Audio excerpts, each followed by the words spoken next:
Hey, Facebookers, how are ya? Johnny James here. All ready for the pep rally for freedom. Boy, oh boy. Do we have a lot of great stuff to talk about today. Start out with our Today in History. And we're going to then be talking about a guy named Jacob Blake, who was shot in Wisconsin. And what does the mainstream media do? They amp up violence. They amp up violence by lying.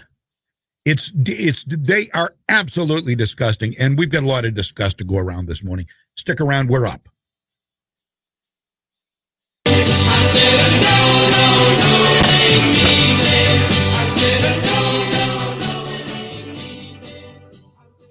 You found the home of it right here. He wants the white suburbs to be terrified of Black Lives Matter and to think that it's some sort of big revolution against the police, etc. It's time to giddy up. Let's do this, Chicago. Let's make the Census Cowboy proud. But we need to completely dismantle the Minneapolis Police Department. The Minneapolis Police Department is rotten. So when we dismantle it, we get rid of that cancer. Here's your truth-telling, freedom-loving, flag-waving host, John James. Come on now. Welcome to the show. All right, here we go. Boy, do we have a show for you today. The RNC kicked off last night. And boy, there was a lot of good stuff. You know it was good because the way the mainstream media reacts is indicative of how good it was. And the mainstream media hated it. You remember how in love and fawning they were over Michelle Obama, especially Michelle and Barack Obama. Oh, he struck a chord. He spoke from the heart. She was so beautiful. I was in tears by the end of her speech. Yeah, it's fine. I mean, that's good. The speeches were good. I mean, I'm not going to deny that. The speeches were well executed. There's a difference between well executed and good insofar as content is concerned. So I will say they were very well executed. But with the exception of, well, I didn't see all of them last night. I did not. I've got a pile of clips here from them this morning, though, we're going to get to. The one I didn't really care for, and I didn't watch the whole thing, and I still don't understand it. Maybe you can explain it. Maybe it was better than I think. Was Kimberly Guilfoyle, Don Jr.'s girlfriend, formerly Fox News host. She was on The Five. And is that show even still on anymore? I don't even know if the Five. I don't even know if The Five is still on. Maybe it is. I haven't watched it for quite a long time, if it is, but. Kimberly Guilfoyle, she yelled. I mean, she yelled her speech. I don't know. That was it seemed out of character for her, but I don't know her. I just saw her on The Five, and she wasn't quite that brash. I thought it was a little brash for, but surrounded by everything else, which the pageantry, the music, the production, all of a huge part of the presentation. I thought that was absolutely stellar. So we are going to get to all this stuff coming up, and we're going to get to the Jacob Blake story, which is big now. It is big because Wisconsin now, was it Kenosha, Wisconsin being destroyed? Literally being destroyed. Because a black man was shot by a white cop. Oh, but wait. There's more to it than black man shot by white cop. As there always is, but nobody waits to see. Including, but not limited to, I didn't see CNN. I saw MSNBC. And they've got their little panel on there railing against the white cop. I don't care what color the cop was. It really doesn't matter to me. It wouldn't matter to you either. If you thought your life was in danger, if it was your life or the perp's life, he was a perp, by the way, Jacob Blake is a known sex offender. He is a known abuser, domestic abuser. And he did not obey the police. And I think if you see the video, maybe you have, if you see the video, you will come to the same conclusion most everybody else is. In fact, I'm not going to just say this from my high horse, which, this is just my opinion, but we've got a couple of great black voices who were calling out the media, calling out the rioters, calling out all those who are demonizing the police because of what looks like it wasn't a bad shooting. Now, I don't know, when I say bad shooting, I don't mean any shooting is good. But a bad shooting in police work would be a shooting where there was no threat to the cop. There was clearly no threat to the cop. And the cop shot. That would be a bad shooting. This didn't look like it from the video. But it didn't matter. All that had to happen is social media had to go crazy. And guess what? They started burning things down. A church, a car dealership, all the cars, smashing windows, looting. Black Lives Matter. That's the group. That's the group that was doing it. Peaceful protests. Mainstream media, peaceful protests.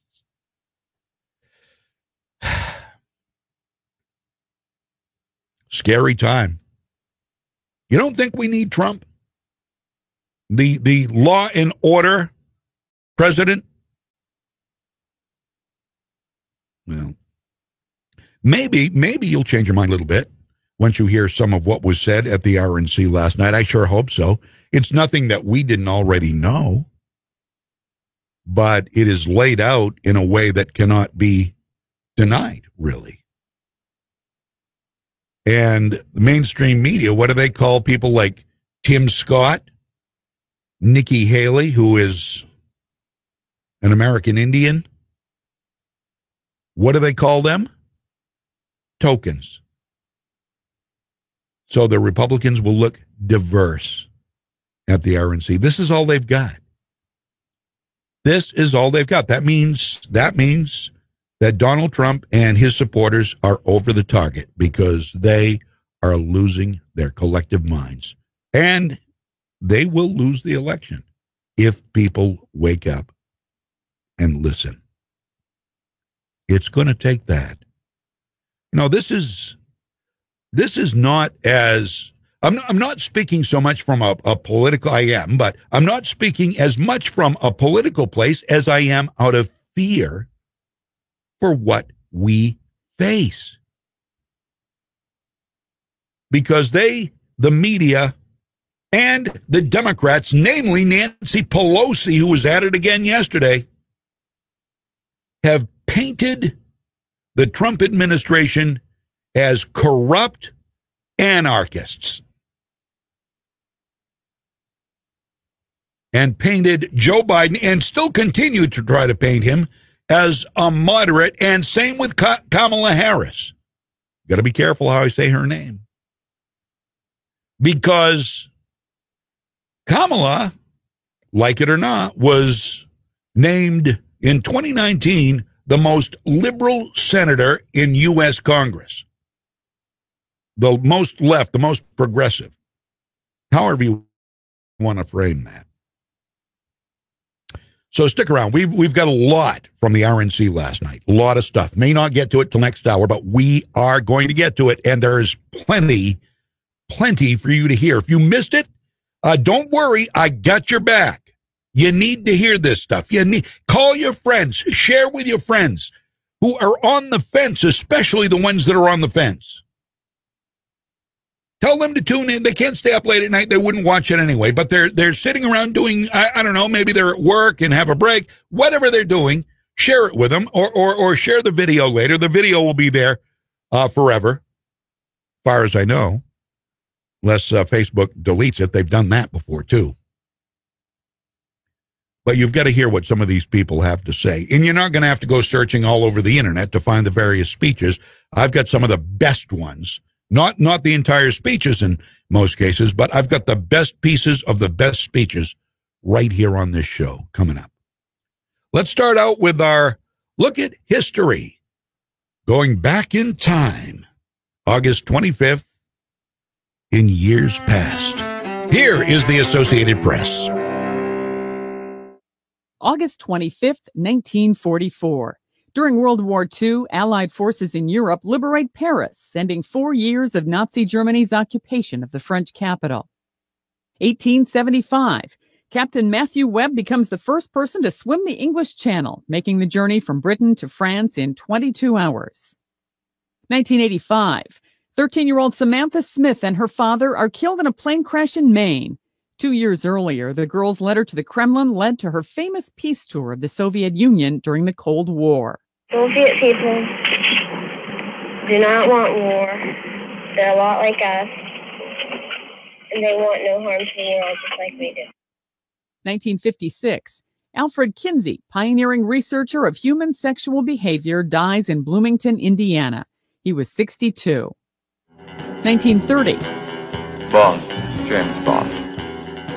Sean Connery, the original actor to play Super Spy 007 on the silver screen, is born in Edinburgh, Scotland. 1918.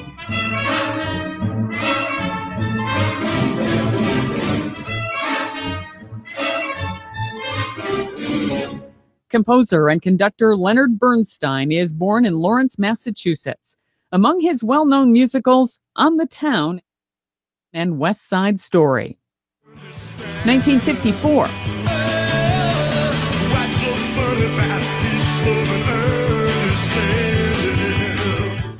Elvis Costello, the musician whose work ranges from rock's new wave to classical and ballads with Burt Bacharach, is born in London. And in 1975.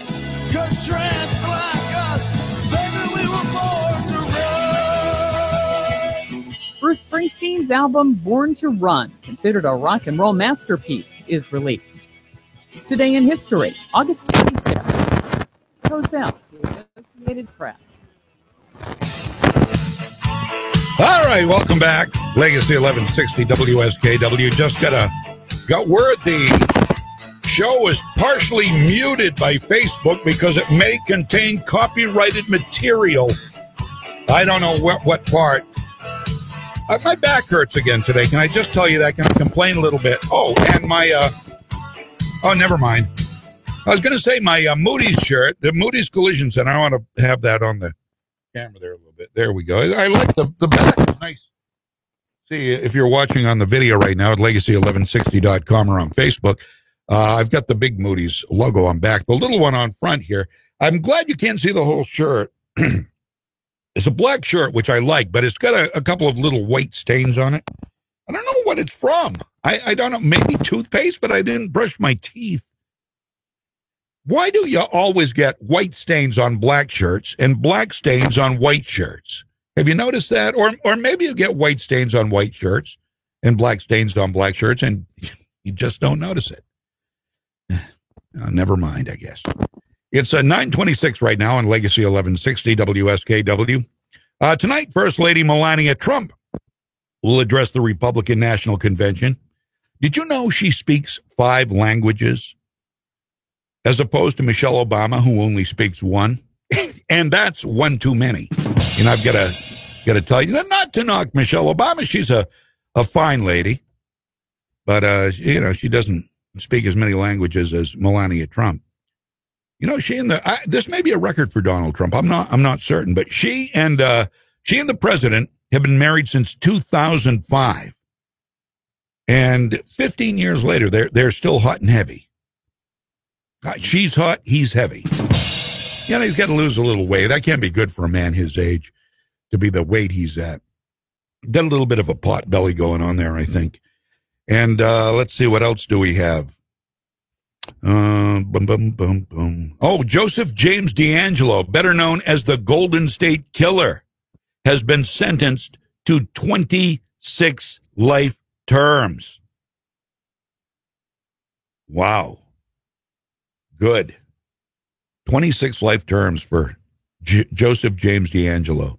With good behavior, they say he could be released after 25 life terms. So maybe a little bit of a reprieve for him there. 928. And we're going to get to this shooting in Wisconsin where all hell has now broken loose. The guy's name was Jacob Blake. He was unarmed, shot in Wisconsin in front of his children, and of course, to hear that,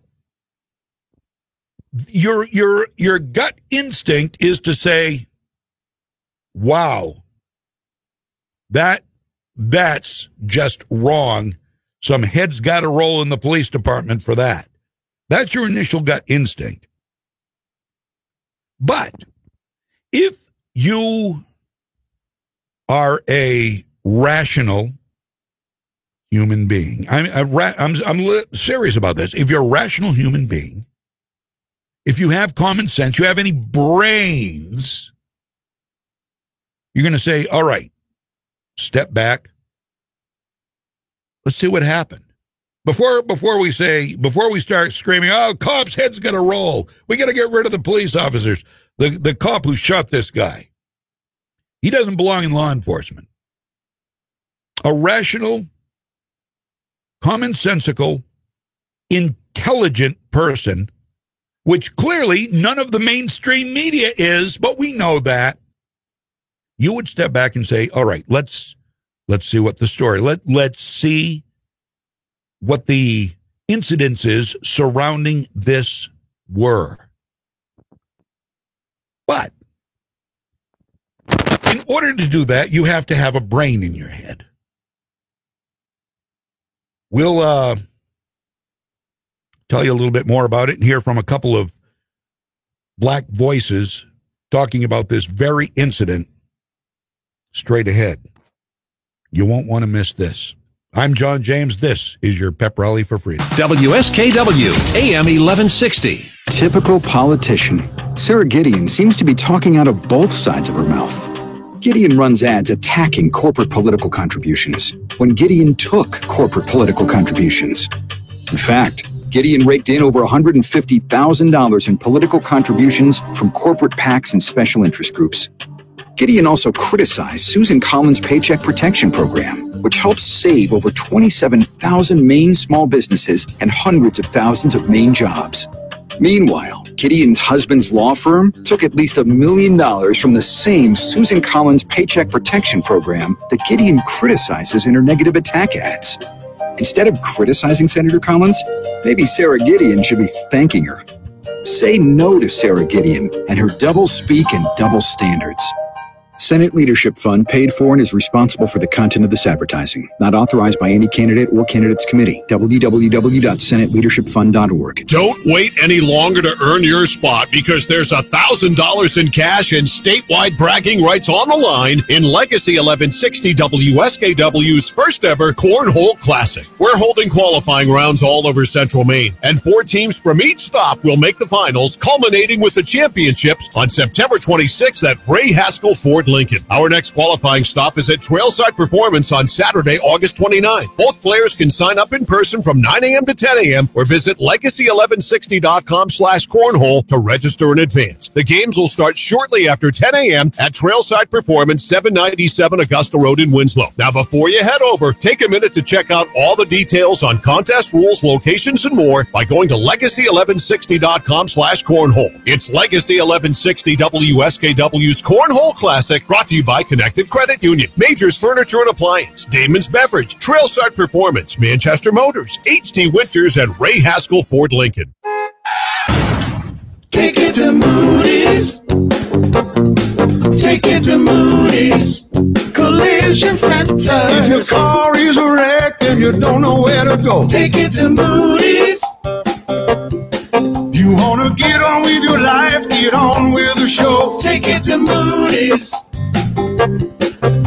Good people you can trust and it won't be a fuss. Take it to Moody's Collision Centers. MOODY. Your kid was talking on the cell phone, drove right. Hey, hi, Facebook. This is Facebook only. You see me disappear. I'm not passing out. I'm not having a light head. I've got I hate to complain. I just want you to know why. I've my lower back. I didn't take ibuprofen this morning. That was my first mistake. My back's very sore. So anyway, there you go. Good morning, Reggie. There in South Carolina. Corey, welcome. Dottie, Lorianne, Ernest, Dick, good to see you, buddy. Curtis Ayotte, hi, buddy. They were on fire. Yeah, they were. Hey, Lisa. Yeah, you watched it too. Awesome. Yeah, we've got a lot of that coming up. It's probably going to be after 10. We really need to cover this Jacob Blake thing a little bit. Got the Hodge twins. They're great. So stand by. We're back. Thank you. I can only imagine. Good luck. Thank you, ma'am. I'm Sarah Gideon, running for U.S. Senate, and I approve this message. Paid for by Sarah Gideon from Maine. Your pep rally for freedom is back. Powered by the Gun Shop in Augusta on Coney Circle. Now, here's John James. Didn't mean to cut the announcer off at the end there. Sorry about that, Sarah.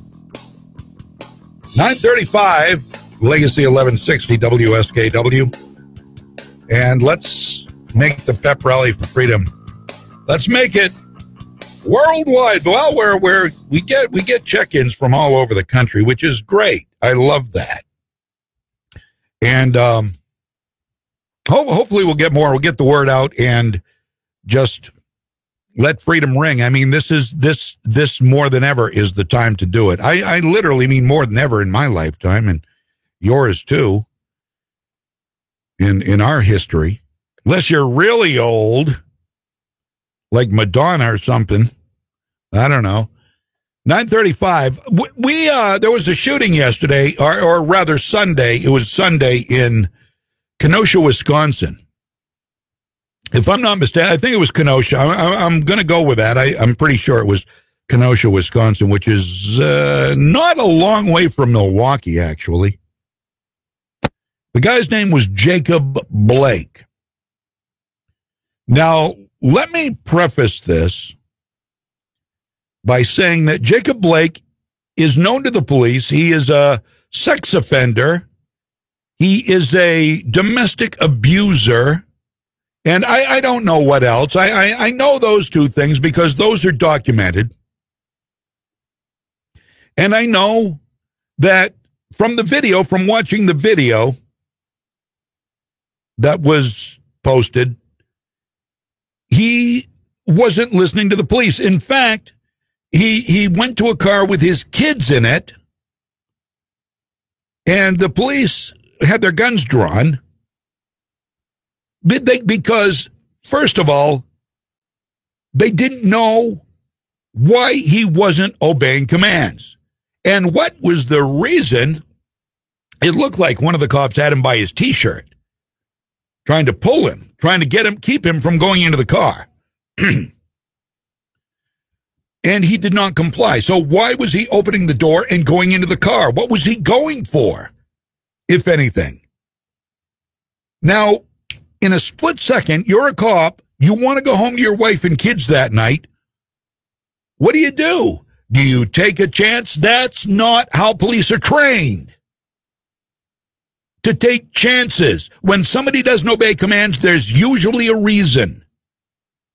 When they don't obey commands and then they go into an enclosed area and you're trying to force them from doing that, keep them from doing that, there's usually a reason. If you're trained in weapons at all, not only police, but if you're trained in weapons, you know that you can't wait and see. Because it's like that. The Hodge twins, Keith and Kevin, are back. And they saw the video. And they talk about this. They are two of our many incredible black voices we have on this show. All hell has broken loose in Wisconsin, by the way. National Guard called in. I saw on TV, I saw a car dealership being destroyed, cars set on fire and exploding, a church being burned. Both the car dealership and the church had Black Lives Matter signs. Doesn't matter. It doesn't matter. Like-mindedness doesn't keep you safe from the mob. They're just out to raise hell and do harm, based on misinformation, disinformation, or on premature information. Here are the Hodge twins. Now, I've listened to the whole thing. It's great. I will warn you, sort of. There are a couple of vulgarities which I haven't had a chance to edit it because I just found it as I was coming on the air and listened to it because I wanted to make sure I knew where any vulgarities were. So I'm going to have to edit this on the fly, meaning I am going to have to physically, manually take them out. It's nothing bad. It's nothing really bad, but I'm going to do my best. But this is worth hearing. On the day after, another day after, violence and mayhem are destroying yet another American municipality. Here are the Hodge twins on the Jacob Blake shooting.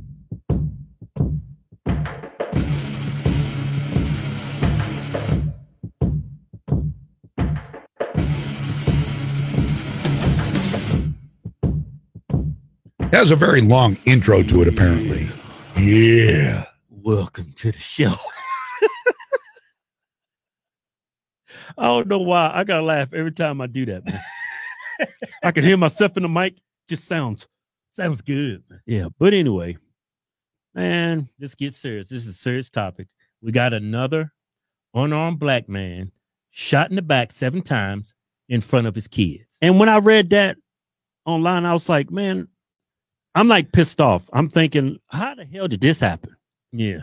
Right? You got all your kids in the car and you get shot in the back. So I'm like, yeah.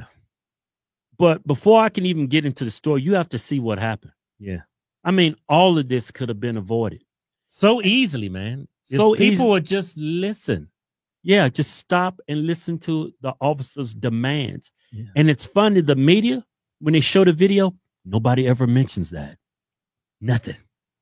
There's another unarmed black man shot in the back 7 times. When if they was in that same position as Jacob Blake, they would have stopped and listened to those cops' demands. That's the common denominator in each and every one of these situations. Yeah. Somebody ain't listening. Yeah. Somebody don't know how to follow directions. I've been pulled over a couple times in my life at gunpoint. Never got shot. Never had to go to the hospital.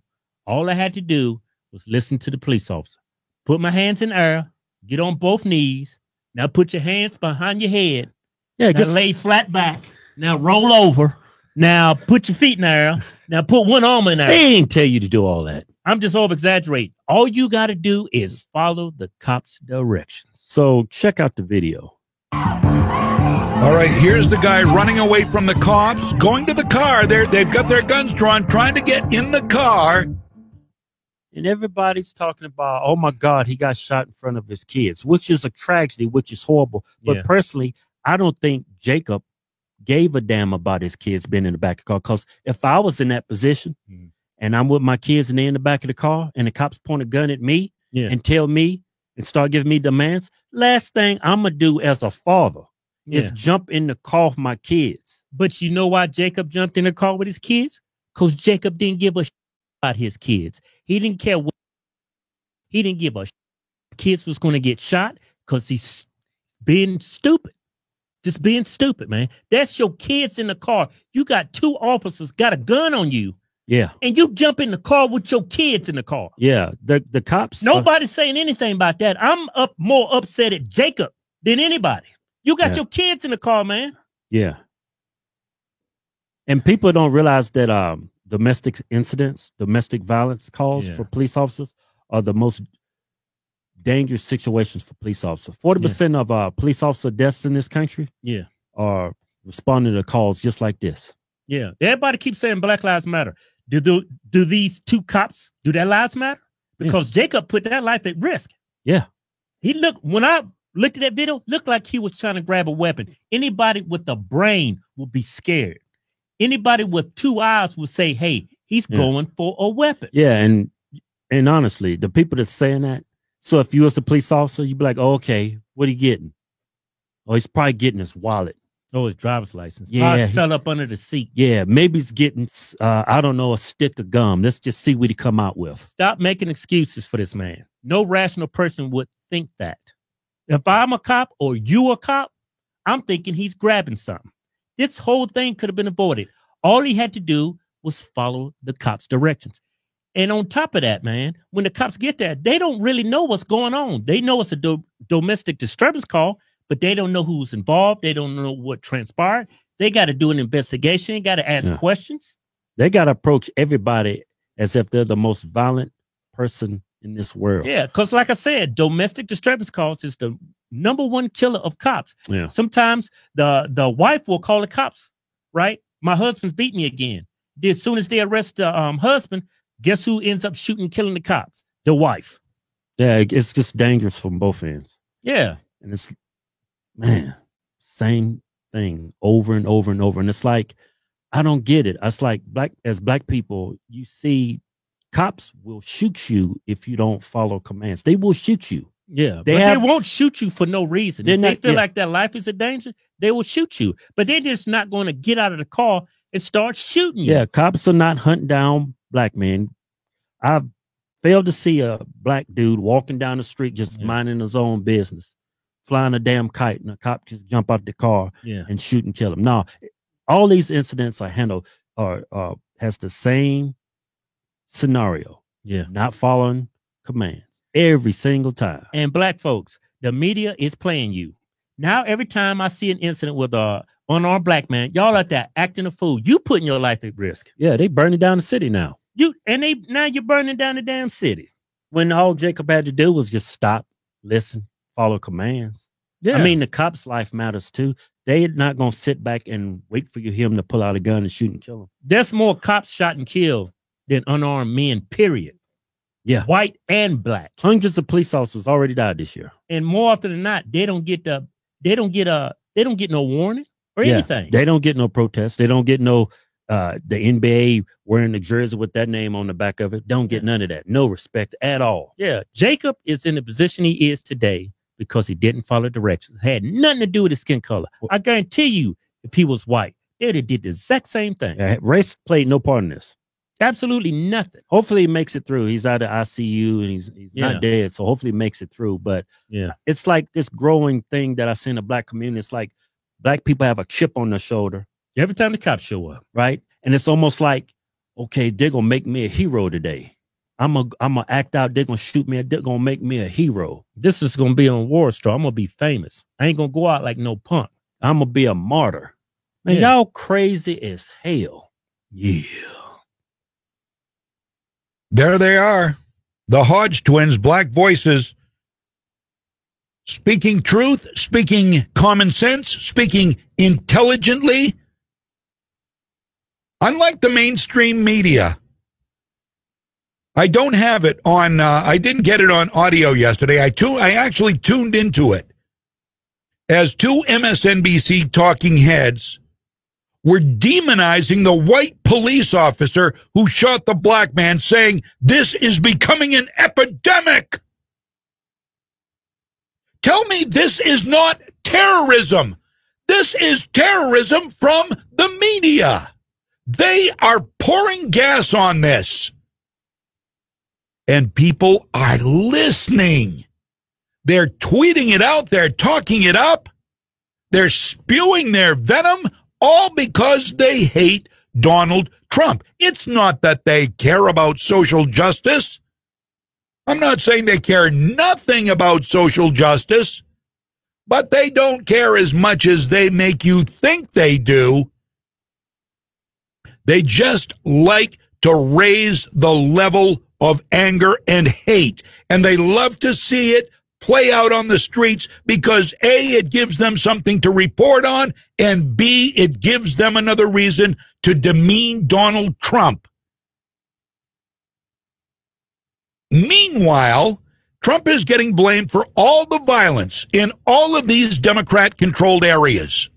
All of these progressive-controlled areas, it's all coming down on Donald Trump when they will not even let him bring in the National Guard or God forbid the military, or God forbid we let the police have anything that looks like shields or anything that looks like a military shield or any protection like helmets and shield. No, that's scary to the public. This is what your mainstream media and your progressive left is doing to America. This is what they are doing.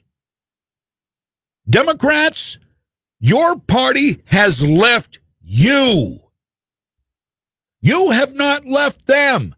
They have left you. These are not normal people. These are psychologically damaged lemmings.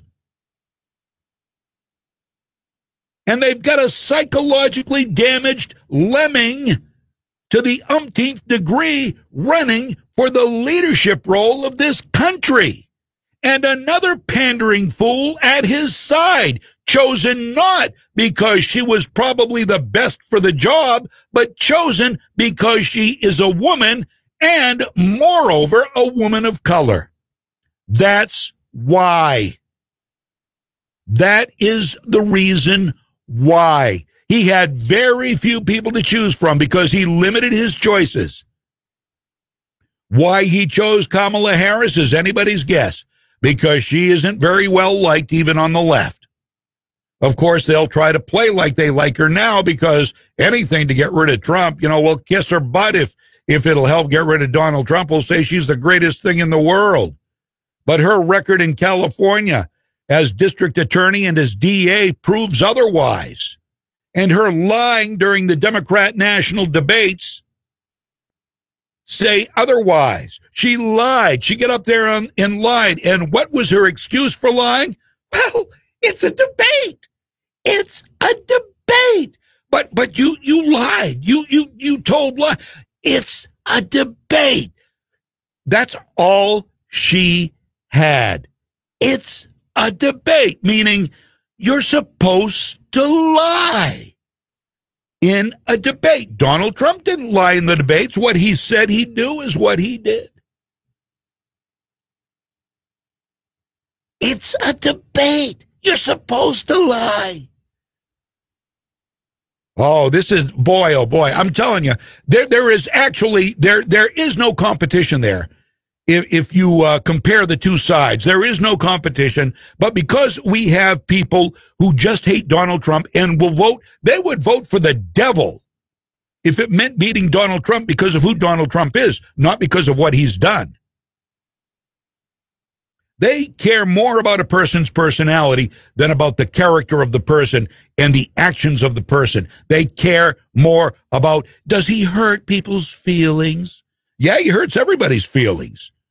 Doesn't make me happy a lot of the time, but I know he's the best one for the job compared to Biden and Kamala Harris.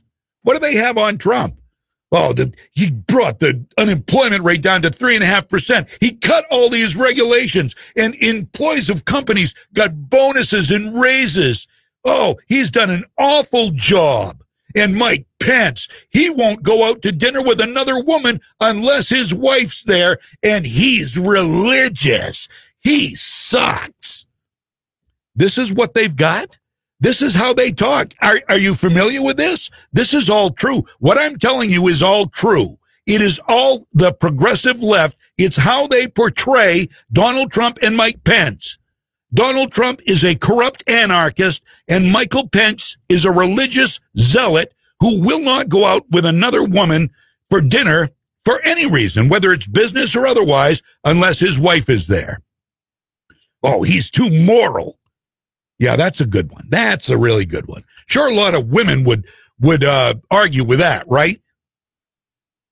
A A lot of husbands would argue with that. I think I would use somebody like Mike Pence more as a role model and an example of how a person should be in a marriage, rather than demean them for what they are and what they believe in. But that's all you've got. That's all they have got to argue with, and they do. And people lap it right up.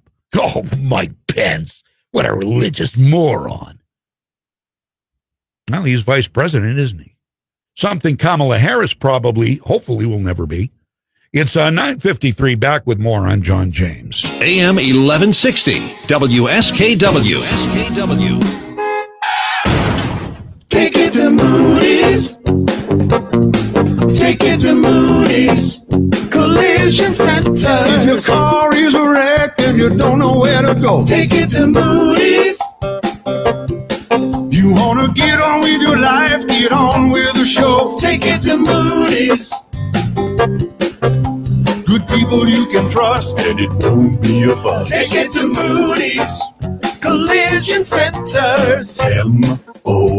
MOOGY.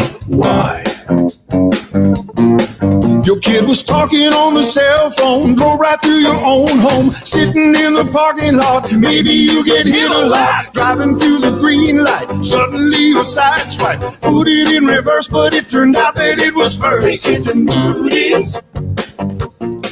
Take it to Moody's Collision Centers. This pandemic threatens the very livelihoods of many Mainers. Senator Susan Collins co-authored the Paycheck Protection Program, saving hundreds of thousands of Maine jobs. Cindy Robbins owns a resort in Poland Spring. The PPP program. Oh, hi. Okay. I just wanted to make sure I wasn't on the air here. We're just on Facebook right now. Coming up after 10, we're going to go over a bunch of these speeches last night at the RNC. I don't have all of them. I've got a pretty good sampling of them though, and they were stellar. Like I said, with the exception of Kimberly Guilfoyle, I didn't really. I'm sorry, all due respect to her, I really didn't get that. I didn't get the yelling thing. Sort of a turn off for me, but and I don't mean just because she's a woman. I mean, anybody who stands there and yells for no apparent reason. I feel like, I guess I felt like I was being preached at. CNN, Don Lemon and his little panel said, well, she was talking to an audience of one, the president. Well, and somebody interjected and said, well, maybe it was two. Maybe his namesake, Don Jr., her boyfriend. Don Lemon. Of course, they're going to have nothing good to say at all about the RNC. Because they hate it. They hate the fact that they're carrying it, but they know if they don't, they're going to look like fools because they carried all of the DNC, and they need to at least look impartial somewhat. Although MSNBC, I don't know about CNN, MSNBC kept breaking in and doing commentary during the whole thing, which is typical for sure. It was Rachel Maddow and was it Joy Reid and somebody else, I think. But we'll get to all this coming up. We've got a few minutes left in the hour, and then we'll break, and then we'll be back with all the RNC stuff. So please share the video, share the audio, share whatever you can. I sure would appreciate it. It would mean a lot to me, and it's going to mean a lot to Freedom too. Trust me, we're at a real dire time right now. Friends, Townline Antiques, open Tuesday through Sunday from 10 to 5, Route 201, right on the Winslow-Vassalboro Town Line. And we're back. Could we get a weather forecast? Do you suppose you could run a weather forecast for us just so we know what's going on out there in the great outdoors? I'm CBS 13 meteorologist Lexi O'Connor. Areas of fog this morning, then partly sunny with thunderstorms likely midday through the afternoon. Some storms could become severe with the potential for damaging winds and hail. It will be hot and humid with highs in the mid to upper 80s. Sunny and comfortable tomorrow, low humidity, cooler with highs in the low 70s. We'll stay in the 70s through the end of the week. Slight chance for a shower Thursday, more widespread rain Saturday. Wow. Lexi sounded like she was in a 55-gallon drum. You okay? No, she did. Okay, we've got 9:58 right now. Going to break for news coming up, and we are going to then go into the RNC from last night. Now, if you missed, and why would most people? I know there are a lot of politically minded people on this show listening to the show. I really appreciate that. I can't tell you how much that means. It means a whole lot to me.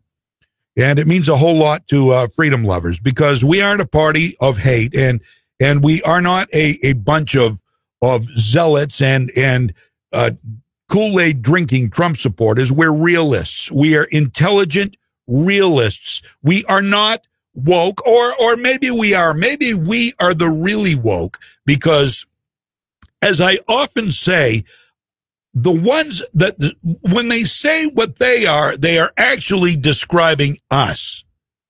So when they say they are woke, they are really describing us, because we're the ones, most of us, and maybe there are some here who aren't really woke, and you're welcome. You are very welcome here. But you need to learn. You need to listen and learn. We are really woke. We understand the Constitution. We understand the rights and the loss of them. We understand the idiocy that the leftist media, the leftist politicians, and Black Lives Matter and Antifa are collectively calling reparations. I kid you not. The looting, the stealing, the burning, reparations. Really? For what? For what happened in your life, in your personal life, that these are reparations for? I'm waiting. I am waiting. It's 10 o'clock. We'll be back right after the news. RNC, we're going to dig right in next. From the Home Auto Group Studios, Farmington Ford and Franklin Chrysler in Farmington. This is WSKW, Skowhegan, Augusta, Waterville, Legacy 1160. ABC News, I'm Inez de la Guerra. Laura is now a hurricane, a Category 1 storm, but could strengthen to a Category 3 before it makes landfall, they think, near the Texas-Louisiana border. The father of Jacob Blake, the African-American man shot back by cops in Kenosha, Wisconsin, now says his son is paralyzed from the waist down. Overnight in Kenosha, protests turning violent. Cars and buildings were set on fire. The Republicans heading into day 2 of their national convention. ABC News political director Rick Klein on the message on President Trump. A politics of grievance and anger, and of feeling like he's got to have someone to punch up against. And that is the framing that we're seeing broadly, is that this country is moving again, and the only thing that's standing in its way is the agenda that Democrats would bring. Jerry Falwell Jr., head of the Evangelical Liberty University, is resigning. He says he was blackmailed by his pool boy turned business partner, a man who was having an affair with Falwell's wife. This is ABC News. With over 5.7 million cases of coronavirus reported already in the U.S., some are now being traced back to one huge gathering. At least 40 people have tested positive for COVID-19 after attending the Sturgis Motorcycle Rally in South Dakota. The annual event drew hundreds of thousands of bikers to the state despite the pandemic. The health department says 3 of those cases are out-of-state residents from North Dakota, Washington, and Minnesota. Lionel Moise, ABC News. Russian officials are now disputing the conclusion from German doctors that a leading critic of Russia's president may have been poisoned. Alexei Navalny is being treated now in Berlin after falling seriously ill in Siberia. He was initially treated in a Siberian hospital where doctors said they saw no signs of poison. And a new study in the British Medical Journal says pregnant women, or women trying to have a baby, should try avoiding caffeine. It's being connected to increased risk of stillbirth, miscarriages, and low birth weight. Inez de la Guerra, ABC News. And now a game of Commercial Chicken, brought to you by Progressive, where we see how long Flo can go without talking about insurance. Ready? Go. So, have you noticed how everyone's grammar is completely awful now? Like, you know, the texting and the LOLs. Whatever happened to punctuation? I mean, Congress has switched to Progressive could save big. Okay, you win. We can't help but save customers money. Progressive Casualty Insurance Company and Affiliates. O'Reilly Auto Parts can help make your auto maintenance easier. So when your car isn't stopping like it used to, our professional parts people will help you find the brake parts and supplies to do the job right the first time. Right now, get 15% off a set of brake test pads and 2 rotors, plus O'Reilly Brake Cleaner, 2 for $5. Stop by or visit O'ReillyAuto.com today. O'Reilly Auto Parts. It's time for the truth, and you found the home of it right here. We embrace tolerance, not prejudice. We support the courageous men and women of law enforcement. We will never abolish our police or our great Second Amendment, which gives us the right to keep and bear arms. We believe that our children should be taught to love their country, honor their history, and respect our great American flag. Here's your truth-telling, freedom-loving, flag-waving host, John James. Hello, welcome to Legacy 1160 WSKW Pep Rally for Freedom. And we're going to get right into the RNC this hour. Republican National Convention kicked off yesterday. Speeches last night. Amazing. I mean, I didn't hear them all. I don't know. I didn't hear every one of them, but I did hear a whole bunch of them. And we've got pieces of a lot of them here this morning, and then we've got some predictable mainstream media reaction to it all. So you want to be here for that. And after this thing is over, I'm thinking maybe Friday. Maybe Friday we'll get our friend Savannah Lynn, the Savvy Truth, on the show and have her talk about, and I'm sure she's watching it. I'm sure she's watching. What an amazing young woman she is. Had her on last Thursday. We'll try to get her on here again. And trying to help her out a little bit, too. If you have any ideas on... We've got some ideas here we're working on, but if you have any ideas on conservative talk shows that would like to have a freedom-loving, God-fearing, truth-loving 16-year-old homeschooled superstar, in my humble opinion, on their show, let me know. No, I'm not. I'm absolutely not overblowing that. This young woman is going places. So anyway, we'll try to have her on here Friday morning to sort of sum up how she thinks the Republican National Convention went. And I'm sure she'll have something on her own site too, the Savvy Truth. She is on Instagram, Twitter, Facebook, YouTube. I haven't checked out to see if she's got a YouTube channel. I think that might have been one of the ones she mentioned. But it's 10:06 right now on Legacy 1160 WSKW. And time to dive in to what happened last night. And I thought it was pretty darn good. Personally, Ronna McDaniel was one of the first speakers. Now, I love that. I absolutely love this. Now, you remember what I was saying at the end of last hour, if you've been listening, that when Joe Biden chose Kamala Harris to be his running mate, he really didn't have much to choose from because he had pigeonholed himself into such a corner that he had little option on who to choose. He had Kamala Harris, he had Stacey Abrams, he had a few others who the Atlanta mayor Keisha Lance Bottoms, and there were a few. Pocahontas had her, but you know, with Al Sharpton and all of the Joy Reid putting pressure on him, he was actually pigeonholed beyond even including anybody who wasn't of color. And sorry, Pocahontas, it was all a ruse, and you know it. So he had limited himself to like a handful of people. Ronna McDaniel last night, the leader of the Republican Party in America, recognized that. I love this. She spoke briefly and succinctly. She pointed out a huge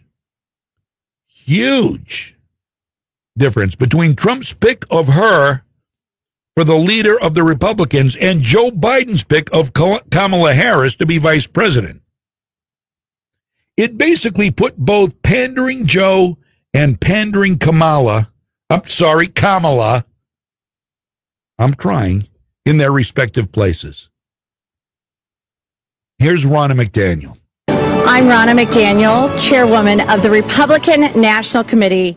Democrats started their convention last week with Eva Longoria, a famous Hollywood actress who played a housewife on TV. Well, I'm actually a real housewife and a mom from Michigan with two wonderful kids in public school who happens to be the only the second woman in 164 years to run the Republican Party. And unlike Joe Biden, President Trump didn't choose me because I'm a woman. He chose me because I was the best person for the job. Boom! There you go. Reality in 40 seconds right there. He didn't choose me because I was a woman. He chose me because I was the best person for the job. Wow. Now, if Kamala Harris had any shame, she would be ashamed of that. But of course, we know she doesn't. She has no shame. And neither does Joe Biden. Joe Biden and Kamala Harris have no shame. None. But that's why Kamala Harris wasn't because she was the best for the job. I mean, if she was chosen out of thousands of candidates, as I'm sure the Republican National Committee chairperson was, then that would be bragging rights. But when you're chosen out of a handful of people who, in the words of Johnny Bravo's agent, fits the suit, then that's sort of a source of shame in my book. But shame. What is shame when you potentially could be the second and then the first most powerful person in the world? To hell with shame. To heck with it. Right? Am I right? Am I echoing what you are thinking? Am I saying what you would say if you were here? I bet I am. See, you could host this show. You could probably do a better job than I do. I have no doubt about that. So, one of the things she talked about was she sends her kids to public schools. Not going to knock public schools. There are some very good, dedicated teachers in public schools.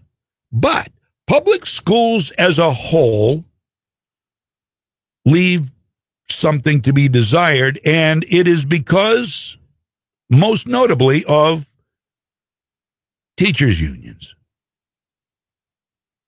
And I've heard this time and time again. I know teachers who are conservatives who don't like what the union's edicts are. They don't like it. It's not like I've never talked to a teacher who disagrees with unions. I have. Well, last night, one of the most telling and troubling speeches of the night came from a California school teacher named Rebecca Friedrichs. Rebecca makes an impassioned plea for President Trump, and she dares to call out teachers' unions as, for all intents and purposes, as evil, immoral, socialist enabling organizations. And again, she is a public school teacher in California, Rebecca Friedrichs. Listen. I'm Rebecca Friedrichs, a veteran California public school educator. I'm here to give voice to America's great teachers because our voices have been silenced for decades by unions who claim to represent us. They do not. When other dedicated teachers and I served within the unions, we spoke up in defense of children, parents, scientific fact, and American values. For our trouble, we were brutalized, booed off the platform, barred from committees, shouted down, and even spit upon by union leaders. This is how unions treat devoted teachers. But what's even worse is how their agenda of control deceives Americans and our children. They've intentionally rewritten American history to perpetuate division, pervert the memories of our American founders, and disparage our Judeo-Christian virtues. Their lenient discipline policies morphed our schools into war zones, and they back defunding police and abolishing ICE. Unions collect billions annually from unsuspecting teachers and push this radical agenda into our classrooms against our will. Why? The only way to keep a free republic is with a well-educated, moral citizenry that can self-govern. Unions are subverting our republic, so they undermine educational excellence, morality, law, and order. That's why they spend hundreds of millions annually to defeat charter schools and school choice, trapping so many precious low-income children in dangerous, corrupt, and low-performing schools. To fight back on behalf of children and America, brave teachers brought a lawsuit against unions. And do you know who intervened against us? The Obama-Biden administration and California Attorney General Kamala Harris. They argued against us at the U.S. Supreme Court. Their comrades labeled us spawns of Satan and slandered us in mainstream media. No matter their abuse, we'll keep fighting for the country and children we love, just like President Trump. He's breaking the union's grip on our schools. That's why unions have tried to destroy him since the day he was elected. But President Trump isn't afraid to fight for what's right. He won't back down. His courage gives great teachers renewed hope. He's even proposed education freedom scholarships to return control to parents, protect religious liberties, and empower kids to escape dangerous, low-performing schools. The Republican platform supports educational freedom. The Democrat Party does not. Democrats stand with deceptive teachers' unions who pick on loving teachers and little kids. President Trump stands with America's families, great teachers, and most importantly, our children. So America's great teachers, let's stand with President Trump in protection of the kids and country we love. And you know teachers who will stand with President Trump because you know teachers who are purely in it for their kids. And that, I would like to think that's most of them. I have seen teachers who use their position to further their political beliefs. I have seen it with my own eyes. I have talked to teachers who I know. I've heard from my own kids. But there are a lot of really well-educated, good-hearted, caring, loving American teachers out there in public schools who I feel my kids are, their best interests are safe with. And I'm very happy to say, in fact, that I believe a bunch of them are at the Windsor School near a community where I live. But, I don't know. All I know is how my grandson, who is coming up through the system, is being taught. And I am very pleased with that young man. I talk about him all the time. went shooting with him last weekend. He shot tannerite for the first time. Tannerite is a binary explosive, by the way, that explodes when you shoot it with a gun. And you just you don't want to sit on it, but you stay away from it. And it's safe if you use it correctly, and it's not going to blow up if you drop it. Nothing like that. But no, I think that's very telling. I think that was a very good and a very much needed speech. And so was this next one, because Donald Trump has been called many times by the left a racist. Well, who knows better if Donald Trump is a racist than black people who actually know him? Who would know that better? Well, I don't think anybody would know that better. During his 2020 Republican National Convention speech, former NFL player Herschel Walker endorsed the president for re-election. And he echoed what most of us already believe. Donald Trump is, he's not a racist. I'm not an actor, a singer, or a politician. I'm Herschel Walker. Most of you know me as a football player, but I'm also a father, a man of faith, and a very good judge of character. I've known Donald Trump for 37 years, and I don't mean just casual ran into him from time to time. I'm talking about a deep personal friendship. I watched him as an owner of a professional football team.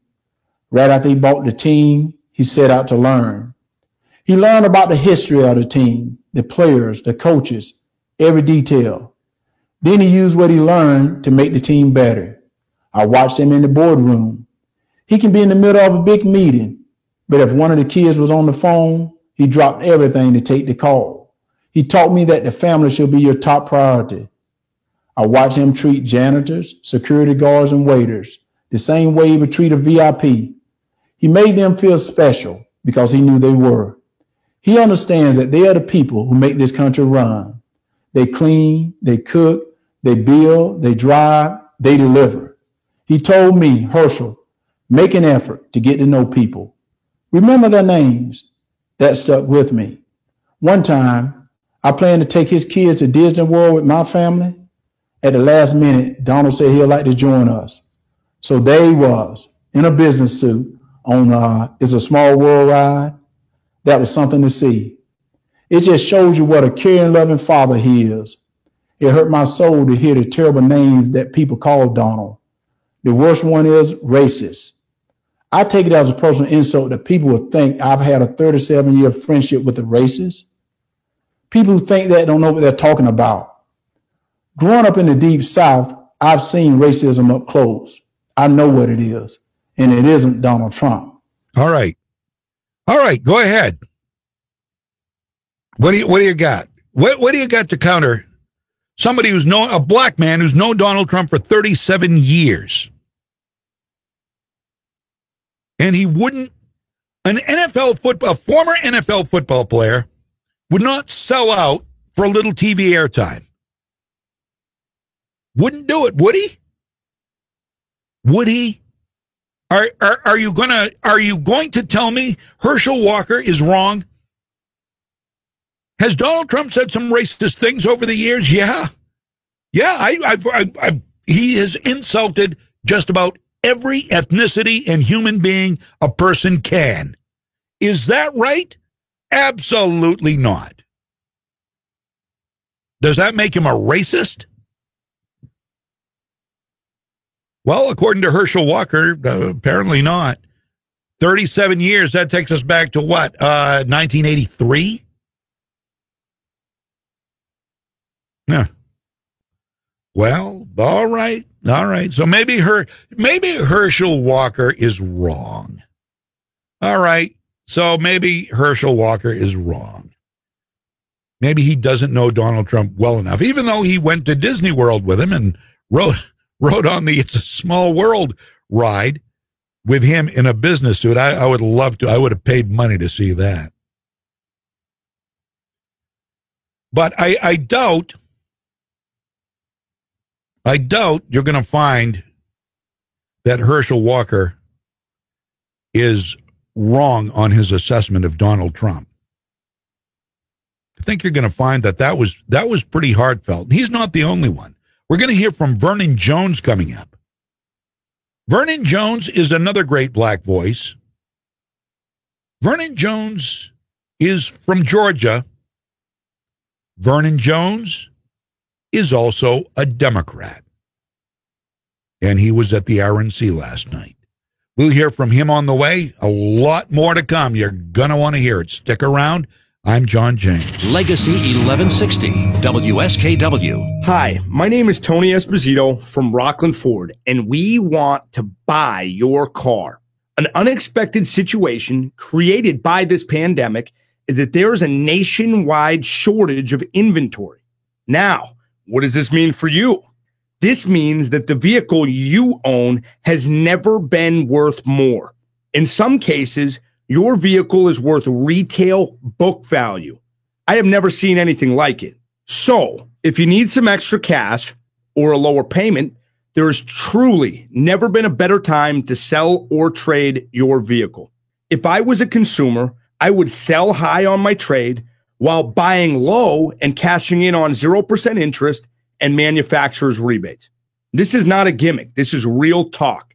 Don't wait. Call us at 594-4466 today for a free purchase offer, or visit us at rocklandford.com. With so much uncertainty in the world right now, wouldn't it be nice to know there's one thing you can count on? Hi, this is Teresa Smith, Director of Advising at Kennebec Valley Community College. While no one can guarantee the future, thinking about where we want to be and then taking a single step in that direction is a great way to begin. Whether you've just started to consider a new career or due to the COVID-19 crisis, your college plans have changed for the fall, KVCC can help you start or continue your education. With more than 30 majors, our fall semester offers a wide selection of live, online, and hybrid courses. We even have plans in place for a smooth transition to all online learning should it become necessary to ensure your safety. Fall classes begin on August 31st. To learn more, visit us online at kvcc.me.edu or call the enrollment team at 453-KVCC. That's 453-5822.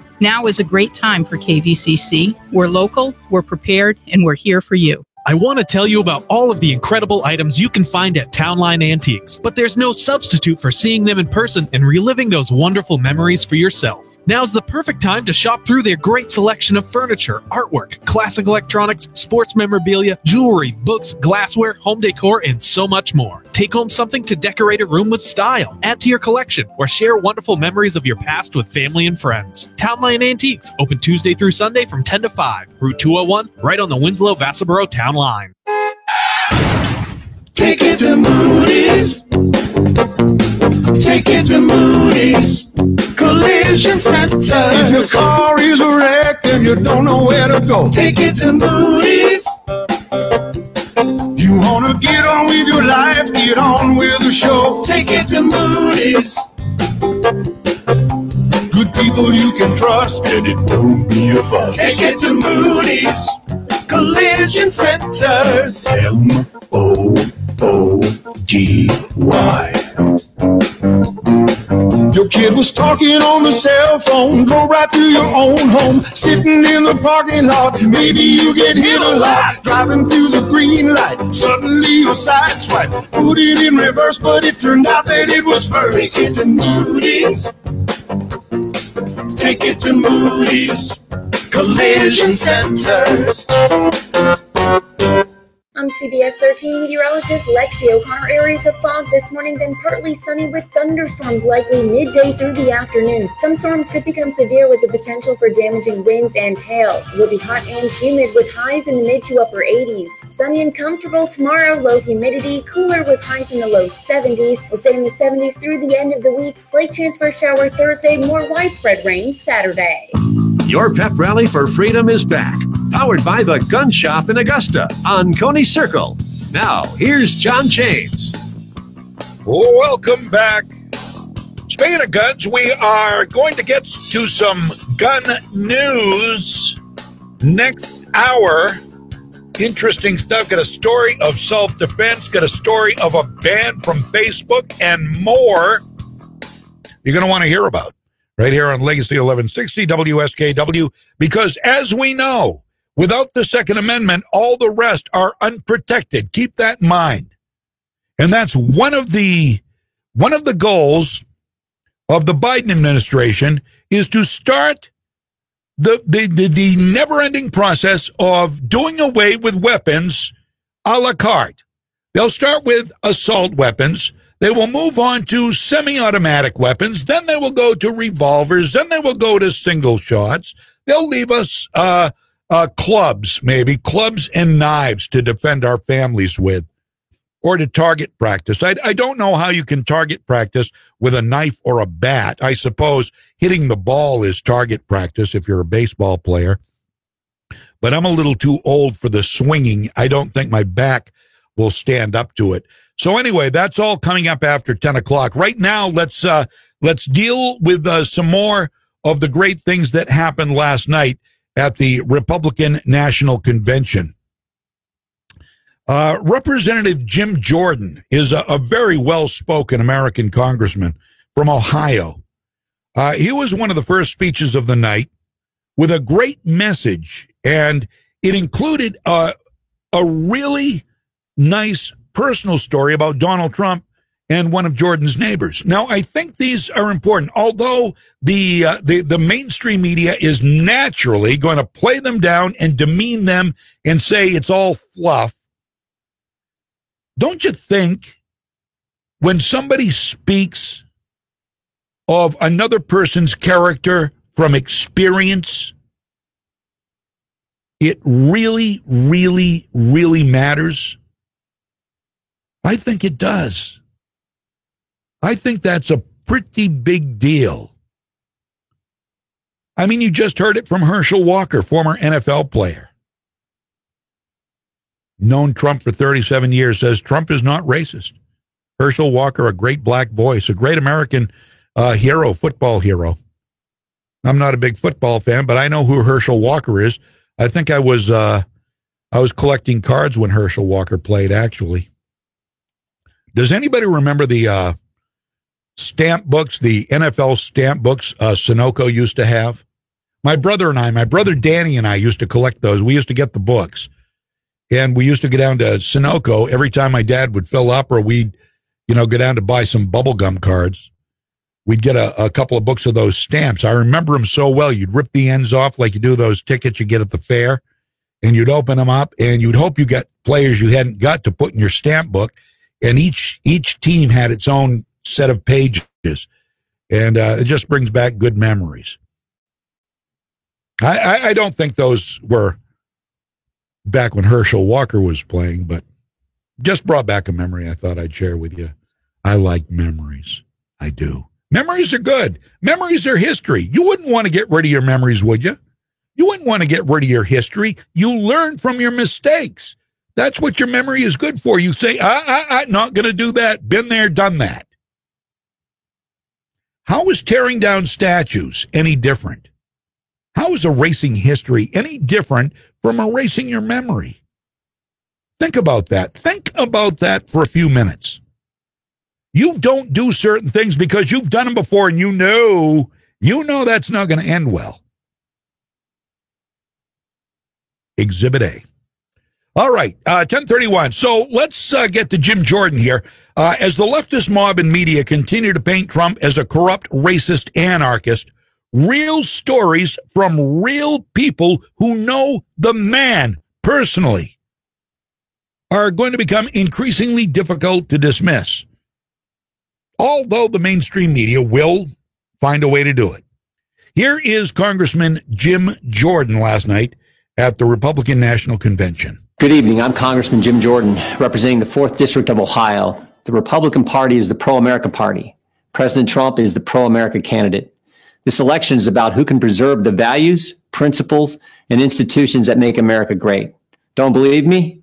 Look at what's happening in American cities. Cities all run by Democrats. Crime, violence, and mob rule. Democrats refuse to denounce the mob, and their response to the chaos? Defund the police defund Border Patrol, and defund our military. And while they're doing all this, they're also trying to take away your guns. Look at the positions they've taken in the past few months. Democrats won't let you go to church, but they'll let you protest. Democrats won't let you go to work, but they'll let you riot. And Democrats won't let you go to school, but they'll let you go loot. President Trump has fought against each of their crazy ideas. He's taken on the swamp, all of the swamp, the Democrats, the press, and the never-Trumpers. And when you take on the swamp fights back.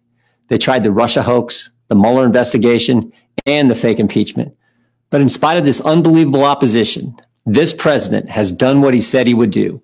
Taxes cut, regulations reduced, economy growing, lowest unemployment in 50 years, out of the Iran deal, embassy in Jerusalem, hostages home from North Korea, a new USMCA agreement, and of course, he's building the wall and rebuilding our economy as we speak. I love the president's intensity and his willingness to fight every day in Washington for our families. But what I also appreciate about the president is something most Americans never get to see, how much he truly cares about people. Our family has seen it. 2 years ago, our nephew Eli was killed in a car accident. He lived a mile up the road from us, grew up wrestling and training with our boys, was a high school state champion, varsity athlete for the University of Wisconsin. It was a Saturday morning, 3 days after the accident. I walked to the car to head up to Eli's parents' home when the president called. We talked about a few issues, and then he asked how the family was doing. I said, "They're doing okay, Mr. President, but it's tough." The president said, "Yeah, losing a loved one is always difficult, and it's really tough when they're so young." I then said, "Mr. President, I'm actually walking into their house right now. Obviously, they don't know that I'm talking to you, but if you'd be willing to say hello to Eli's dad, you'd make a terrible day a little less terrible." "What's his name?" the president asked. I walked through the door and said, "Todd, the president wants to talk to you." For the next 5 minutes, family and friends sat in complete silence as the president of the United States took time to talk to a dad who was hurting. That's the president I've gotten to know the last 4 years. The president who shared private moments like this with soldiers, victims of violent crime, and people who've had businesses destroyed by the mob. That's the individual who's made America great again, and who knows America's best days are still in front of us. And that's why I'm busting my tail to help him get reelected. I'm asking you to do the same. Thank you, and God bless our country. Wow. Wow. Jim Jordan of Ohio. What a story. Did that not just tear your heart out, just the story? Amazing. Mainstream media will downplay that. Oh, they're trying to jerk at people. They're trying to tell tearjerker story because this is all they've got.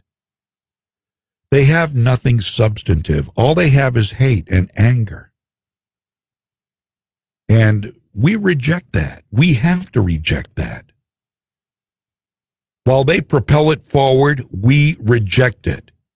So does the President of the United States. And therein lies the difference between Joe Biden, Kamala Harris, Donald Trump, Mike Pence. You want real anarchy? You want real socialism? You want real dictatorship? Then I guess it's Biden or Biden and Harris. Embracing the Green New Deal, embracing Medicare for all, embracing doing away with private health insurance, embracing free college tuition for all, embracing doing away with the fossil fuel industry, which would destroy America almost immediately. And she said she would take executive orders. I don't know why Kamala Harris, was talking about taking executive orders unless she knows something we don't. But she said in the first 100 days, she would sign an executive order banning assault weapons, which are non-existent, which are a myth of the left, which are a denial of the truth, which are a backdoor way to fool the ignorant and get rid of something that is no more dangerous than any other firearm in this country, which is fortified, our right to own it is fortified by the Second Amendment. The right is not given by the Second Amendment. The right is fortified and guaranteed by the Second Amendment. The right is from our Creator, cannot be given or taken away by government. Period. This is what they're doing. This is what they're trying to do. And as I think back, maybe she said this during, I'll give her the benefit of the doubt here.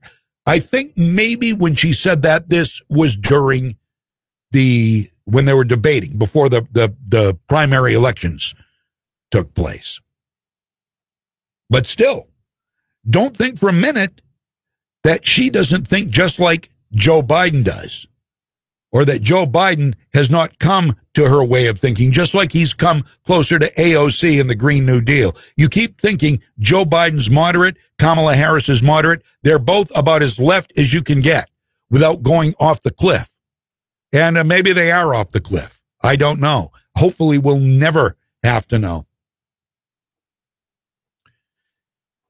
So in keeping with talk of guns, where that's what we're doing right now, this was just happenstance. I didn't mean to go off on guns, but since we have, and since Jim Jordan did mention it, Mark and Patty McCloskey, who were demonized before they spoke by mainstream media, they were demonized. They were talked about as, like these idiot conservative gun owners out there waving their guns at peaceful protesters.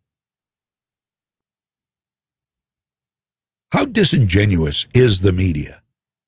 I mean, really, you don't have to be a right-wing conservative to look at these people on MSNBC and CNN and say something ain't quite right. Something's not ticking right up there. I mean, the phone's off the hook and nobody's home. The lights are on, nobody's there.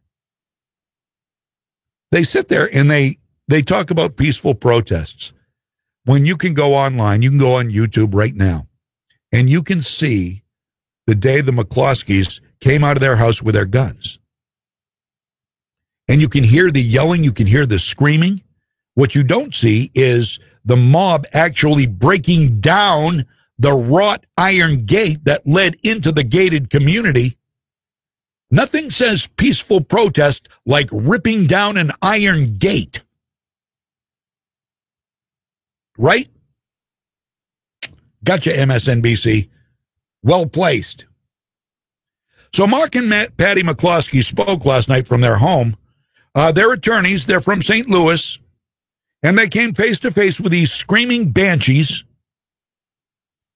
Mainstream media demonizes them because they actually came out of their home on their own property with guns, evil guns, to fend off potential attacks. They were being threatened. I would feel threatened. I would feel very threatened. If I was two people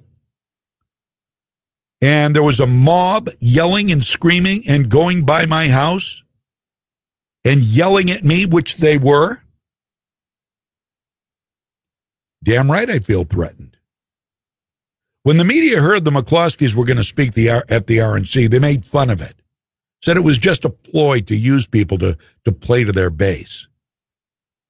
Now, although they aren't the Hollywood heavy hitters and brain trusts like Eva Longoria, Julia Louis-Dreyfus, or Tracy Ellis Ross, I think they pack plenty of power because they don't represent the celebrity elite. They represent our own friends and neighbors, people like us. And they made a statement that I think is far more real and powerful than any actress from Hollywood ever can. Here are the McCloskeys last night speaking at the RNC. Good evening, America. We are Mark and Patty McCloskey. We're speaking to you tonight from St. Louis, Missouri, where just weeks ago you may have seen us defending our home as a mob of protesters descended on our neighborhood. America is such a great country that not only do you have the right to own a gun and use it to defend yourself, but thousands of Americans will offer you free advice on how to use it. At least that's what we experienced. What you saw happen to us could just as easily happen to any of you who are watching from quiet neighborhoods around our country. And that's what we want to speak to you about tonight. That's exactly right. Whether it's the defunding of police, ending cash bail so criminals can be released back out on the streets the same day to riot again, or encouraging anarchy and chaos on our streets, it seems as if the Democrats no longer view the government's job as protecting honest citizens from criminals, but rather protecting criminals from honest citizens. Not a single person in the out-of-control mob you saw at our house was charged with a crime. But you know who was? We were. They've actually charged us with felonies for daring to defend our home. On top of that, consider this. The Marxist liberal activist leading the mob to our neighborhood stood outside our home with a bullhorn screaming, "You can't stop the revolution." Just weeks later, that same Marxist activist won the Democrat nomination to hold a seat in the U.S. House of Representatives. In the city of St. Louis, that's the same as winning the general election. That Marxist revolutionary is now going to be the Congresswoman from the 1st District of Missouri. These radicals are not content with marching in the streets. They want to walk the halls of Congress. They want to take over. They want power. This is Joe Biden's party. These are the people who will be in charge of your future and the future of your children. They're not satisfied with spreading the chaos and violence into our communities. They want to abolish the suburbs altogether by ending single-family home zoning. This forced rezoning would bring crime, lawlessness, and low-quality apartments into now thriving suburban neighborhoods. President Trump smartly ended this government overreach, but Joe Biden wants to bring it back. These are the policies that are coming to a neighborhood near you. So make no mistake, no matter where you live, your family will not be safe in the radical Democrats' America. At this moment in history, if you stand up for yourself and for the values our country was founded on, the mob, spurred on by their allies in the media, will try to destroy you. Spurred on by the media. Isn't that the truth? The media does it. They're doing it right now. They're doing it right now. I haven't looked at MSNBC's headlines. Stay tuned, by the way. The best is yet to come. We've got some few more speakers I want you to hear. Okay, here we go. Headlines on. Okay, here you wonder how MSNBC pours gas on it. Man shot in back 7 times by police, reportedly paralyzed from the waist down. Joe, this must be Morning Joe. RNC Night 1, a bizarre collection of alternative facts and alternative realities told by cranks and misfits. Let's see. RNC speakers distort Dem platform, sanitize Trump's record. Turning Point USA founder, Trump is the bodyguard of Western civilization. That is correct. Well, at least they got that part right. He did say that, and he is absolutely right about that. So anyway, there you go. A little bit from MSDNC, because they're ones to talk about distorting the truth, aren't they? Especially when you know what Chuck Todd's mantra is. And just a reminder, for what it's worth, there is no editorial point of view here on any of these newscasts on MSNBC in the daytime. All right, we've got a few more speeches coming up to wrap up the hour, and I'll tell you who they are. They are Nikki Haley is coming up. We've got Vernon Jones, and we have South Carolina's Tim Scott. All straight ahead. Your pep rally for freedom. I'm John James. Legacy 1160, WSKW. Keep your focus on what's going on in the state and the country by tuning into my show, The Mike Violet Show, weekdays from 6 to 9 on Legacy 1160 WSKW. We discuss it all, the issues, the news, the facts, and the opinions with some of the most important newsmakers and guests in all of Maine. The Mike Violet Show, brought to you by Kennebec Electric and Lighting. Contact them for all your electric and lighting servicing, including expert installations, repairs, and more. 861-7028 or online at KennebecElectric.com. Take it to Moody's. Take it to Moody's Collision Center. If your car is a wreck and you don't know where to go, take it to Moody's. You want to get on with your life, get on with the show. Take it to Moody's. Good people you can trust, and it won't be a fuss. Take it to Moody's Collision Centers. MOOGY. Your kid was talking on the cell phone, drove right through your own home, sitting in the parking lot. Maybe you get hit a lot, driving through the green light. Suddenly your side swipe, put it in reverse, but it turned out that it was first. Take it to Moody's. Take it to Moody's Collision Centers. I'm a fisherman, and I am Sam. The Sportsman's Alliance of Maine is a champion of our rights to fully enjoy Maine as we like. Support the preservation of our proud outdoor heritage by becoming a member at sportsmansallianceofmaine.org today. Hi, everyone. This is State Senator Brad Farron. As we continue to face new challenges due to the COVID-19 pandemic, I want to remind you how important it is that we continue to fight against our state's opioid epidemic as well. For many people struggling with substance use disorders, increased stress, anxiety, and isolation has the potential to alter the course of their recovery. A simple step we can take to remain vigilant during this time is learning the warning signs of substance misuse so we can hopefully prevent a problem before it's too late.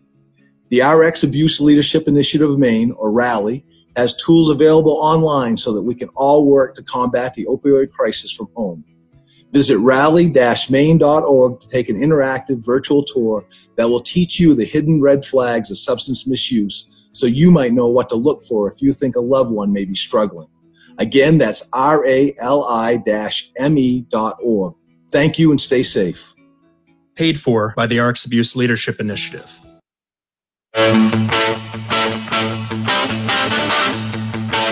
Welcome back, 10:50 now. Legacy 1160 WSKW 207-441-6969, 207-441-6969, the text line 207-621-9759. Okay, I'm told we're missing calls. I don't see the phones in here. I apologize for that. Hello, good morning. You're on Legacy. You there? Are you there? Not there? Are you? Whoops. Are you there? Hello? Hey, there we go. Hi, how are you? Welcome to Legacy 1160. Sorry, I missed the phones because they're tiny little lights, and I don't often see them. No, it's okay. Who am I talking with? This is Megan. Megan, how are you? I'm pretty angry. Angry? But obviously, I'm doing something right if I'm getting banned from TikTok permanently. You're banned? All my accounts. I made a backup account 2 days ago, and that was banned. It had one video on it. No kidding. So and what? I made two more backup accounts today when I woke up, and before I even could post a profile picture or any content, they were banned. Really? Yes. So they really. Wow. So they know they must have your ISP address or. Yeah. Wow. And it's funny how I was on live with my followers. We were watching the RNC together, and someone pointed out that I know it sounds all conspiracy theory, but I mean, I'm believing it more and more. My light was dimming. Every time I mentioned something in my living room, and someone pointed it out in my live to me, and then my TV was glitching and shutting off the RNC while we were watching it live twice. So yeah, obviously I'm doing something right. Really? Well, that's weird. conspiracy theories are not as freaky as they used to be to me. I don't feel so bad being a conspiracy theorist anymore because there's a lot of truth. There are things that are literally happening right now that are stranger than any conspiracy theory you could have come up with 4 years ago. I watched, just recently got done watching the fall of the Cabal, and I was watching Shadowgate last night, and that you can't even find on the internet unless you use these apps that are private and, shadowed searches, like sort of like Google, but they can't trace you. That's the only way you can find Shadowgate. Wow. Wow. And I was watching it last night, and it was pretty freaky. I mean, the woman who made the documentary, she's a conservative, and the day before she posted it to the internet, I guess, her husband and her brother-in-law got arrested under a grand indictment for burglary. Wow. And so did two of the whistleblowers in her documentary. No kidding. It's Shadowgate, you say. I've heard of this. And I think I'm not sure if I'm familiar with it or not. There's so much stuff. There's so much stuff I ingest every day. I mean, this QAnon or QAnon, whatever it's called. Yeah. I've looked at. I'm part of the movement. I think that's part of why I got so much attention from TikTok that they banned me and any of making any count.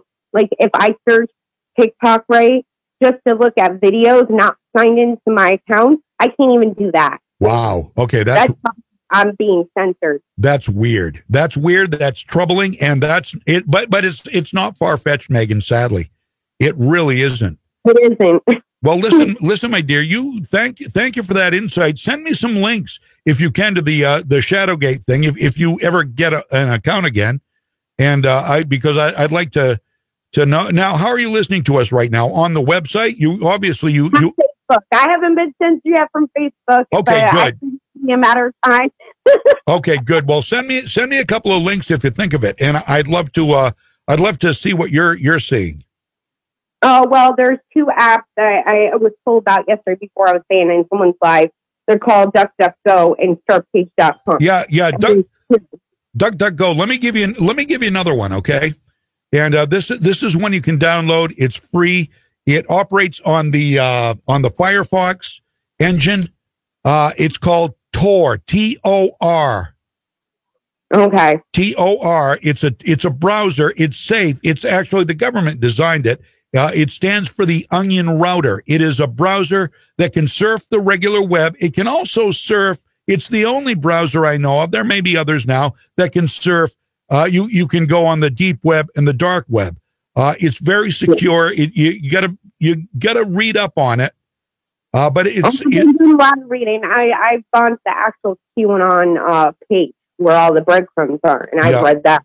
And to give you a little taste of what Shadowgate's about, it's basically about how us taxpayers' money are going to the government, hiring these, undercover, people that we don't know in the dark, spying on us. Like gaining every little intimate detail about us, down to past injuries, where we've worked, our contacts, our political views, everything. That doesn't sound far-fetched at all. Sadly, I'm serious. Sadly, it doesn't sound far-fetched at all. But I like to look at all this stuff and consider it, though. It's all good to consider, because if you don't think about it, if you don't have a reason to consider it, it's something that you don't need. Yeah, it's the reason why I got censored, because recently I had said to my, following on TikTok, I gained momentum followers for in a week's time. Over a week, I gained over 500 followers. I was in the low 3,000 following. And then in the last couple nights, I went from 3,000, like 660 followers to like over 4,000. Wow. Before I got banned, I was in the 4,500 range. Then I got it. And it was after I had posted all these videos about Operation Paperclip, MK Ultra, Operation Mockingbird and posting videos and proof that we're being brainwashed by like news media, even the small ones. Yeah. That they all think and saying the same thing. And that, you know, somehow us people that they call the fringe right are threat to democracy, and that we're brainwashing people. When you all sound the same, you're saying the same thing. Who's the threat? I think it's the opposite. Who's by it? And then I even posted a video of my latest video before I was taken down overnight, literally. It was a commercial for Schreier's Hospital. And I muted it and I watched it without the sound, and it just was alarming. They said in writing on the side, like, what is love? And then they showed Candy and called Dr. Love. And I'm like, this is a little alarming to me. Is it just me seeing this? But it almost seems like they're trying to push pedophilia as the norm. This is a scary fact that you are hearing more and more about now. And this is my profile picture to a few. Absolutely. And I think that's what really got me. Yeah. Absolutely something we've got to keep an eye out for. Now, I'm up against a break here, Megan, so I'm going to have to let you go. You're in New York, right? You haven't traveled anywhere? No, I haven't. Okay. Well, listen, you be safe. You have a great day. Thank you for calling. And you're always welcome to call. And if you think of it, send me some links. I will. Okay, Megan, have a great day. You too. Bye now. Bye. Megan from over in Rome, New York. She got some great stories. And she's a great person to talk to. And, this conspiratorial, and I'm sorry, we will get to the speeches next hour. I wanted to take the call, though. I'm glad she called. Because a lot of what people would have shook their head at and said, what, are you crazy? And they call conspiracy theories. Now, Alex Jones is a conspiracy theorist gone awry, I believe. Now, some of the conspiracy theories, like Newtown never really happened, like 9/11, never. It was an inside job, and I'm not sure. Because I don't follow Alex Jones for that reason. I'm not saying he doesn't have some good points and make some good points, but he is a little too off the deep end for me. However, that said, a lot of what would have been considered an outrageous conspiracy theory a few years ago is now, sadly, very plausible. And this pedophilia thing becoming more normalized, you are seeing this start to be talked about in much broader circles as well. We will have to do a segment on that sometime and let you know, if you're unaware, let you know who and where the people talking about normalizing this behavior are and, what their goals are. It's 11 o'clock. Back with more right after the news. We'll get to the speeches, and we've got a whole segment on guns. Straight ahead, I'm John James. This is your pep rally for freedom. From the Home Auto Group Studios, Farmington Ford and Franklin Chrysler in Farmington. This is WSKW, Skowhegan, Augusta, Waterville, Legacy 1160. ABC News, I'm Lionel Moise. The father of the black man shot by police in Kenosha, Wisconsin over the weekend says his son is paralyzed from the waist down. He doesn't know if it's permanent, though. ABC's Alex Perez has more on the aftermath of the shooting. Another long night of violent, destructive protests here in Kenosha. Now, the overnight curfew did not stop protesters from taking to the streets and clashing with police. All of this coming after that disturbing cell phone video that shows a Kenosha police officer shooting a 29-year-old Jacob Blake in the back. It is night 2 of the Republican National Convention. First Lady Melania Trump will speak from the newly redesigned Rose Garden. President Trump also expected to speak tonight and every night during the RNC. Hurricane Laura is now a Category 1 storm and could strengthen into a Category 3 when it makes landfall. Expected somewhere near the Texas-Louisiana border probably tomorrow night. This is ABC News. As the Republican National Convention rolls on, more Republicans are backing the Democratic ticket. The Biden campaign today announcing that Republican appointees and legal experts from the Reagan and both Bush administrations are supporting the former Democratic vice president. The campaign said in a statement that's because of, quote, the corruption and abuse of power that has pervaded the current administration. This comes a day after 27 former Republican members of Congress announced their support for Biden. Karen Travers, ABC News, Washington. California wildfires have now torn through around 1.5 million acres and are blamed for at least 7 deaths. 3 big fires in Northern California have destroyed at least 1,200 buildings. About 7,000 wildfires have been sparked so far this year. And NASA says there is virtually no danger from an asteroid on path to brush by Earth the day before Election Day. The experts say even if it does enter our atmosphere, the fridge-sized rock would likely burn up. Lionel Moise, ABC News. O'Reilly. Superstart batteries exclusively at O'Reilly Auto Parts are designed to meet the electrical demands of today's vehicles. Get dependable power and performance from a Superstart battery for your car, truck, motorcycle, lawnmower, boat, and more. Our professional parts people can help you find just what you need. Stop by O'Reilly Auto Parts today. O'Reilly Auto Parts. Listening to this Allstate commercial about savings might be the hardest thing about getting those savings. Save for simply becoming an Allstate customer. Save more for adding DriveWise. And save even more for driving safely. Visit Allstate.com or contact your local agent for a quote today. Allstate. Minimum effort, maximum reward. Not available in every state. New customer savings based on early signing discount. DriveWise is an optional feature. Savings vary based on how you buy. Subject to terms and conditions. Allstate Fire and Casualty Insurance Company and affiliates. Smoothbrook, Illinois. Here's John James on Legacy 1160 WSKW. Well, yeah. Welcome back. Yeah. 11:04 right now. And this is your pep rally for freedom. And back to the RNC. Day 2 today. And we've got plenty to talk about. And we've got 3 more speeches. One of them is not Kimberly Guilfoyle's speech from last night. Now, while I like Kimberly, I certainly believe her heart is in the right place and she is on the right side of history. I didn't get the yelling last night. But, you know, what do I know? What do I know? I mean, maybe that was all focus grouped, and they said yelling will get your point across better, Kimberly. Donald Trump Jr.'s girlfriend, by the way, formerly married to Gavin Newsom. Did you know that? The governor of California?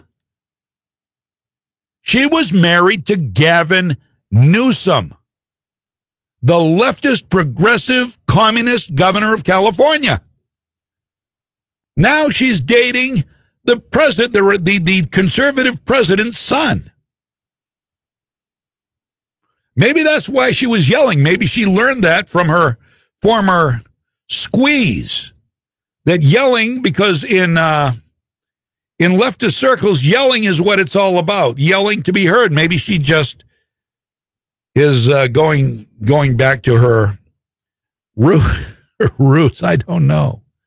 It was just bizarre anyway. It's like, and I will echo mainstream media on that. That just seemed a little bizarre to me. Maybe I'm missing something. If I am, tell me. But otherwise, I'm just not going to bother. Nikki Haley spoke. Former UN ambassador Nikki Haley, Indian American. They called. She's one of the tokens, according to mainstream media, because the president wanted to look diverse. Nikki Haley gave a very nice speech in support of the president, beginning with a story that harkened back to an earlier time. Listen. I'm Nikki Haley, and it's great to be back at the Republican National Convention. I'll start with a little story. It's about an American ambassador to the United Nations, and it's about a speech she gave to this convention. She called for the re-election of the Republican president she served, and she called out his Democratic opponent, a former vice president from a failed administration. That ambassador said, and I quote, "Democrats always blame America first." The year was 1984. The president was Ronald Reagan, and Ambassador Jeane Kirkpatrick's words are just as true today. Joe Biden and the Democrats are still blaming America first. Donald Trump has always put America first, and he has earned 4 more years as president. Okay, so what is wrong with that? The MSNBC, I just read you the headline. Everything at the RNC was myth-truths, it was lies, it was demonizing, it was mischaracterizing the Democrat. Okay, where are they seeing this? Or is it just because they have to see it that way? Because they're propagandists, and their profession is not gathering and reporting the news. It is not gathering and reporting facts. It is not defending themselves. It is merely stating their opinion by making stuff up. Their talent is writing stories, writing fiction, and reporting it as news. As you will see. Oh, I've got ammunition. You bet I do. So, Nikki Haley went on. She directly addressed the current Democratic Party and their inability to speak out against the violence ravaging the streets of our great cities. Listen. That's why it's so tragic to see so much of the Democratic Party turning a blind eye towards riots and rage. The American people know we can do better. And of course we value and respect every black life. The black cops who've been shot in the line of duty, they matter. The black small business owners who've watched their life's work go up in flames, they matter. The black kids who've been gunned down on the playground, their lives matter too. And their lives are being ruined and stolen by the violence on our streets. It doesn't have to be like this. It wasn't like this in South Carolina 5 years ago. Our state came face to face with evil. A white supremacist walked into Mother Emanuel Church during Bible study. 12 African Americans pulled up a chair and prayed with him for an hour. Then he began to shoot. After that horrific tragedy, we didn't turn against each other. We came together, black and white, Democrat and Republican. Together, we made the hard choices needed to heal and removed a divisive symbol peacefully and respectfully. What happened then should give us hope now. America isn't perfect, but the principles we hold dear are perfect. If there's one thing I've learned, it's that even on our worst day, we are blessed to live in America. It's time to keep that blessing alive for the next generation. This president and this party are committed to that noble task. We seek a nation that rises together, not falls apart in anarchy and anger. We know that the only way to overcome America's challenges is to embrace America's strengths. We are striving to reach a brighter future where every child goes to a world-class school chosen by their parents, where every family lives in a safe community with good jobs, where every entrepreneur has the freedom to achieve and inspire, where every believer can worship without fear, and every life is protected. Every life is protected. She spoke truths. Now, what's wrong with that? What will mainstream media find wrong with that? Well, they've got to. It's their job. It's their creative imperative, I guess you'd say, is to take something that's good and something that's hard to find fault with and spin it in such a way that, yeah, this is horrible. It's amazing how they do it, isn't it? It really is. It's confounding how their minds work. how they can systematically take a story and use it for evil purposes, whether it's to take down a president or exacerbate violence in the streets. They have a knack for being able to write a story in such a way that it will meet their intended goal. Their means is in the stories they write. The end is to exacerbate violence, get rid of the president, build up Joe Biden. The means justifies the end. Another speaker last night, and I didn't cut much of this speech out because I think this is a very important one. One of the best speeches of the night came from a Democrat, a great black voice from Georgia named Vernon Jones. Now, as you might expect, all hell broke loose among Democrats when Vernon Jones decided to speak for the president. But as Jones said in another interview, his party, the Democrats, left him, not the other way around. Listen. Hello, America. My name is Vernon Jones, and I'm a state representative from the great state of Georgia. As you can see, I'm a man of color, and I'm a lifelong Democrat, too. You may be wondering, why is a lifelong Democrat speaking at the Republican National Convention? And that's a fair question, and here's your answer. The Democratic Party does not want black people to leave their mental plantation. We've been forced to be there for decades and generations. But I have news for Joe Biden. We are free. We are free people with free minds. And I'm part of a large and growing segment of the black community who are independent thinkers, and we believe that Donald Trump is the president that America needs to lead us forward. This is no time for sleeping in the basement. Joe Biden has had 47 years to produce results, but he's been all talk and no action, just like so many of the Democrats who've been making promises to the black voters for decades. We've been their captive audience. When President Trump sought to earn the black vote, the Democratic Party leaders went crazy. Nancy Pelosi and Chuck Schumer literally started wearing kente cloths around the U.S. Capitol, as if pandering were enough to keep us satisfied. Let me tell you why I'm supporting our president. I grew up in the South, in Laurel Hill, North Carolina, Scotland County, the Green Pond community to be exact. My parents, Robin and Rufus Jones, built with their own hands a 4-room cinder block home with no indoor plumbing. They had very limited education, but they instilled in us a strong work ethic that drove me from those tobacco fields of North Carolina to those hallowed halls of the Georgia General Assembly.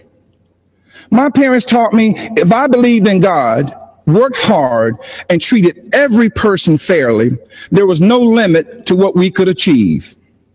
I attended North Carolina Central University, an historical black college. For generations, HBCUs have been the incubators that develop black scholars in math and science and religion, engineering, and politics. They have been important springboards for the black success. But Democrats haven't treated them that way. When President Trump took office, he changed everything. He delivered historic funding to HBCUs, and he guaranteed it for 10 years, something that's never happened in the history of this country. That gave our HBCUs stability, the chance to grow, and produce the next generation of black leaders. That's right, Trump did that. He's also supported school choice to ensure that no child, no matter their race or zip code, is left behind. Every child should have access to a quality education. But education is just the beginning. The president also built the most inclusive economy ever, with record low unemployment for African Americans and record high participation in the workforce. He put opportunity zones in the Trump tax bill that would drive investment and to our communities for decades to come. He put the interests of American workers, and especially black workers, first. That's right, Donald Trump did that. He delivered historic criminal justice reform. He ended once and for all the policy of incarceration of black people, which has decimated our communities, caused by no other than Joe Biden. Democrats wouldn't do it. Obama didn't want to do it. And Joe Biden and Kamala Harris definitely wouldn't do it. But Donald Trump did it. He's also working every day to make our communities safer. As a former executive of DeKalb County, Georgia, I directed one of the largest public safety departments in the Southeast. I've seen tragic shootings on both sides. Officers killing citizens and citizens killing officers in the line of duty. Police officers are our fellow citizens. They live in our country. They have families too. They live in our communities. Unfortunately, Democrats have turned their backs on our brave police officers. They call it defunding, and it's a danger to our cities, our neighborhoods, and our children. Isn't it ironic that Democrat politicians have personal security to protect them? So why don't they forego their security and replace them with social workers, especially since that's what they want for you and me? Now, you know, when I made the public announcement of my support for President Trump, all hell broke loose. I was threatened, called an embarrassment, and asked to resign by my own party. Unfortunately, that's consistent with the Democratic Party and how they view independent thinking black men and women. But I'm here to tell you that black voices are becoming more woke and louder than ever. God bless you, and vote Donald J. Trump. Thank you. Wow. Vernon Jones, congressman from Georgia, a Democratic black congressman from Georgia. You heard what his party did. They eat their own. I swear to you, I'm not making it up. If you don't walk in lockstep, if you have your own opinions, if you try to, this is why they don't like freedom. I mean, is there any better way to portray how much they hate freedom than by the way they treat their own party members? Freedom is not on the table for them. Freedom means you think for yourself. You do things your heart and morals tell you to do. But they don't like that. They demonize you. They threaten you. They ask you to resign. Is that not all you need to know? How much more clear can it be? They don't want freedom for their own people. You think they want freedom for people who don't agree with them? Think again. If you stay loyal to the Democratic leftist party as they continue their leftward slide toward communism. I skipped over socialism. Did you see what I did there? I meant to do that. As they continue their leftward slide to communism, then you, by proxy, are part of the problem. You see? Because you can't say, well, I'm not with them. But you are. Leave. I'm begging you. I'm begging you, because I know there are so many people that still are Democrats that don't believe any of this. Vernon Jones being one of them. Leo Terrell being another one of them. And there are many, many more. And they're not afraid. If they're not afraid, if they are not afraid, why should you be afraid? Not saying become a conservative. I'm not saying become a Republican. Not saying that. But walk away if you don't agree. Or stay with them if you're afraid of what you will stir up. That shows two things. That shows, number one, you don't think for yourself. You don't think for yourself. You have the group, the mob mentality, number one. And number two, it means that you just want to be part of the cool kids. Because they're the cool kids, right? I'm not saying you support any of the things they're doing, the violence, the riots, the looting, the killing, the real racism. Where is the real racism right now? I mean, who's Sarah, be honest with yourself. Be honest with me. Be honest with yourself. Yeah, it doesn't matter if you're honest with me. You don't have to be honest with anybody, but you have to be honest with yourself. Ask yourself that. Who are the real racists in this country right now? And I don't mean to call people out, but look what happens every time somebody gets injured or killed, like this Jacob Blake in Kenosha, Wisconsin. The minute it hit social media, the minute the word got out, a white cop had shot a black man who is, I guess he's paralyzed now. What was the first thing they did? Let's wait and see. Let's see what the extenuating circumstances were. Let's see why this. No, it was let's go burn, wreck, loot, steal, raise hell. And call it reparations.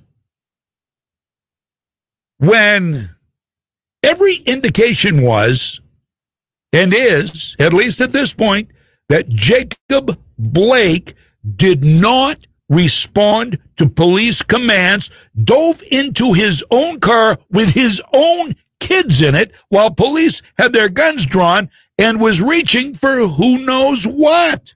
Who knew what at the time? Maybe he was unarmed. Maybe there was no gun. Maybe there was nothing. But he disobeyed commands. He went into a car. You're a cop with a gun. You've got somebody running away from you who is a known felon. A known felon. The police knew this guy. They knew this guy. Are you, as a cop, going to say, well, you know, if anybody's going to go home to their wife and kids tonight, it should be this guy, so I'm just going to let him go. And if he comes out with a gun, well, it sucks being me, I guess. But I don't want to hurt nobody. No, of course not. That's not the way an officer is trained. It looks like the officer did what the officer was trained to do, and the perp did what he knew he shouldn't do. And he is a known sex abuser. He is a known domestic abuser. And all hell broke loose in Wisconsin. For what? Because everybody reacts. And they aren't smart people that do this. They are not intelligent people. And it's sad how many unintelligent, you don't know how many unintelligent people are in your midst until something like this happens. And then you see thousands of unintelligent, just destructive people out raising hell and hurting people. Hurting cops. A cop got hit. I don't know if it was in Wisconsin. Maybe a cop got hit in the head with a brick while the mob stood there and laughed.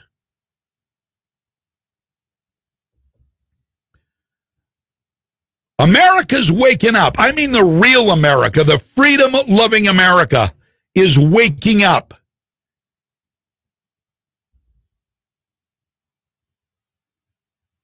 There's going to be some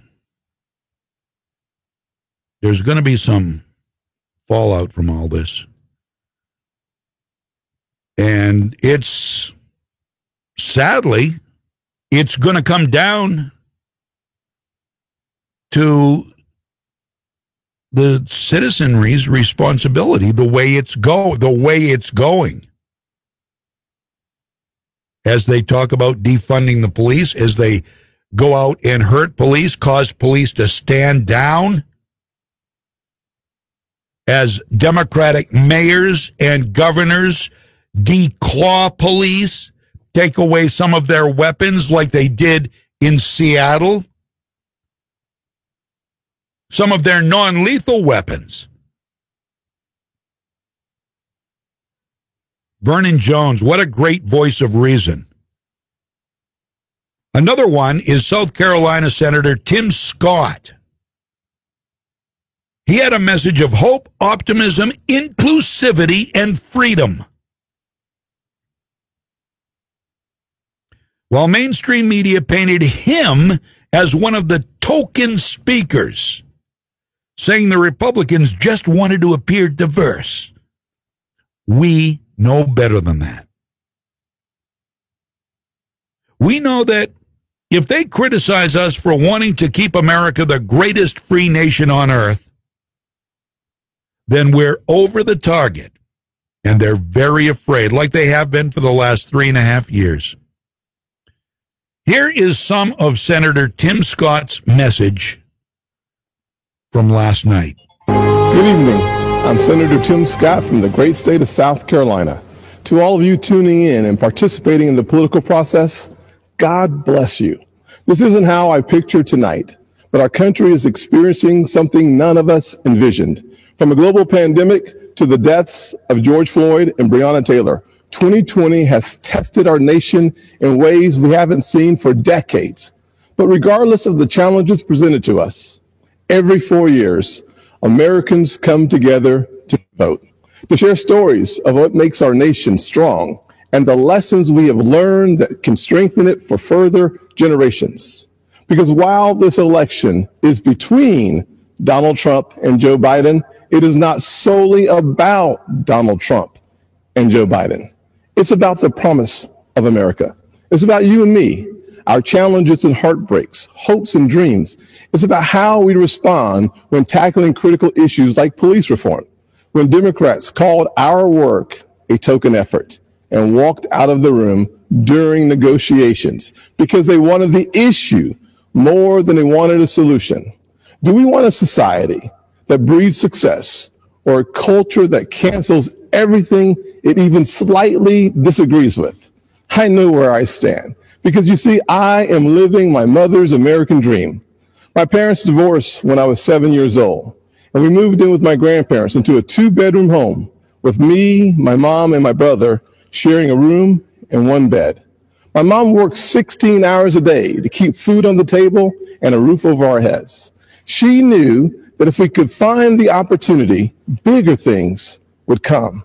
I thought I had to use football to succeed in life, and my focus on academics faded away. My freshman year, I failed out. I failed 4 subjects: Spanish, English, world geography, and even civics. Trust me, though, after 7 years in the Senate, I know I'm not the only one in Congress who failed civics. But even while I was failing the 9th grade, my mother always said to me, "Timmy, if you would just shoot for the moon, even if you miss, you'll be among the stars." She never lost faith in me, even when I lost faith in myself. Because of her encouragement, I went to summer school and caught up. I decided to run for Congress in 2010. The district is based in Charleston, South Carolina, where the Civil War started, against a son of our legendary Senator, Strom Thurmond. You may be asking yourself, how does a poor black kid from a single-parent household run and win in a race crowded with Republicans against the Thurmond? Because of the evolution of the Southern heart. In an overwhelmingly white district, the voters judged me not on the color of my skin, but on the content of my character. We live in a world that only wants you to believe in the bad news, racially, economically, and culturally polarizing news. The truth is, Our nation's arc always bends back towards fairness. We are not fully where we want to be, but I thank God Almighty, we are not where we used to be. We are always striving to be better. When we stumble, and we will, we pick ourselves back up and try again. We don't give in to cancel culture or the radical and factually baseless belief that things are worse today than in the 1860s or the 1960s. We have work to do, but I believe in the goodness of America, the promise that all men and all women are created equal. And if you're watching tonight, I'm betting you do too. Our family went from cotton to Congress in one lifetime. And that's why I believe the next American century can be better than the last. There are millions of families just like mine all across this nation, full of potential, seeking to live the American dream. And I'm here tonight to tell you that supporting the Republican ticket gives you the best chance of making that dream a reality. God bless you. And Father, please continue blessing the United States of America. Tim Scott, South Carolina Senator. I bet my buddy Mike, who lives in South Carolina now, is awful proud to have him in his state. Good for you. Good for you. Right now, we've got Susan Collins. Pretty happy about that. If we lose Collins and get Gideon, keep King. And, well, King's not up for election this time. Have Jared Golden and Shelley Pingree. I might be moving to South Carolina with you, my friend. Be right back. I'm John James. Legacy 1160, WSKW. Don't wait any longer to earn your spot because there's $1,000 in cash and statewide bragging rights on the line in Legacy 1160, WSKW's first ever Cornhole Classic. We're holding qualifying rounds all over Central Maine, and 4 teams from each stop will make the finals, culminating with the championships on September 26th at Ray Haskell Ford Lincoln. Our next qualifying stop is at Trailside Performance on Saturday, August 29th. Both players can sign up in person from 9 a.m. to 10 a.m. or visit legacy1160.com/cornhole to register in advance. The games will start shortly after 10 a.m. at Trailside Performance, 797 Augusta Road in Winslow. Now, before you head over, take a minute to check out all the details on contest rules, locations, and more by going to legacy1160.com/cornhole. It's Legacy 1160 WSKW's Cornhole Classic, brought to you by Connected Credit Union, Majors Furniture and Appliance, Damon's Beverage, Trailside Performance, Manchester Motors, H.T. Winters, and Ray Haskell Ford Lincoln. My name is Chris Blackburn. I live in New Gloucester. I'm Penny. I live in Scarborough. My name is Carl Parker. My name is Carla Gill. I'm from Portland, Maine. I have voted for Susan Collins multiple times, and I cannot vote for Susan Collins any longer. I believe that Susan Collins has changed dramatically. I have supported Susan Collins, and I will not be supporting her again. I do not believe Susan Collins is willing to stand up to Donald Trump. Not at all. Since Donald Trump has become president, it's amazing how often she has taken his side. I know that Sarah Gideon has long had a reputation for being a consensus builder and working across the aisle to get real legislation done. I'm supporting Sarah Gideon because I truly believe that Sarah Gideon will fight for Maine. I believe that Sarah Gideon would stand up to Mitch McConnell. I have such hope for Sarah. I think she's clearly in touch with Maine, and that's what I'm hoping she can bring to Washington. I will be supporting Sarah Gideon. I'm Sarah Gideon, running for U.S. Senate, and I approve this message. Paid for by Sarah Gideon for Maine. Feeling cooped up? Tired of looking at the same old stuff day after day? Now that we can finally get out and do a little shopping, why not head over to Townline Antiques? At Townline Antiques, there's 2 floors, 50 dealers, and thousands of items from throughout history. They've got vintage signs, furniture, classic electronics, sports memorabilia, jewelry, coins, home decor, and a lot more. Get away from it all with a look to the past. Townline Antiques, open Tuesday through Sunday, 10 to 5, Route 201, right on the Winslow-Vassalboro Town Line. Take it to Moody's. Take it to Moody's Collision Center. If your car is a wreck and you don't know where to go, take it to Moody's. wanna get on with your life, get on with the show. Take it to Moody's. Good people you can trust, and it won't be a fuss. Take it to Moody's Collision Centers. MOOGY. Your kid was talking on the cell phone, drove right through your own home, sitting in the parking lot. Maybe you get hit a lot, driving through the green light. Suddenly your side swipe, put it in reverse, but it turned out that it was first. Take it to Moody's. Take it to Moody's Collision Centers. I'm CBS 13 meteorologist Lexi O'Connor. Areas of fog this morning, then partly sunny with thunderstorms likely midday through the afternoon. Some storms could become severe with the potential for damaging winds and hail. It will be hot and humid with highs in the mid to upper 80s. Sunny and comfortable tomorrow, low humidity, cooler with highs in the low 70s. We'll stay in the 70s through the end of the week. Slight chance for a shower Thursday, more widespread rain Saturday. Your pep rally for freedom is back. Powered by the Gun Shop in Augusta on Coney Circle. Now, here's John James. Hi there, how are you? John James back here at 11:38. Oh, we get to the fun part now. We get to the reaction by mainstream media to the RNC. You remember how they fawned and coddled the DNC? They had not one bad thing to say about any of it. None of it. Not one little bit. They didn't interrupt. But they don't push back. I just checking out. This is why I refuse the alternative definition. So many labels: progressive, liberal, socialist, common cause, ad nauseum. It is, yeah, it's all communism. You're right. It is progressive, liberal, socialist. It's communism by another name, by a more palatable name, by a more politically correct name. That's all it is. People don't understand that. And I've got a lot of texts here, and I'm just looking through them. Moving to South Carolina, I understand. I love Maine. I loved Washington. So sad that stupid, willfully ignorant people have ruined the two best states. Thank you, Mikkel. Yeah, I'm not that familiar with Washington State, other than the fact that I know what Seattle has turned into. I have a friend in Seattle. She's actually a professional shooter. And she says the looks she gets when she lives in the city, and the look she gets when she leaves her building with her rifle.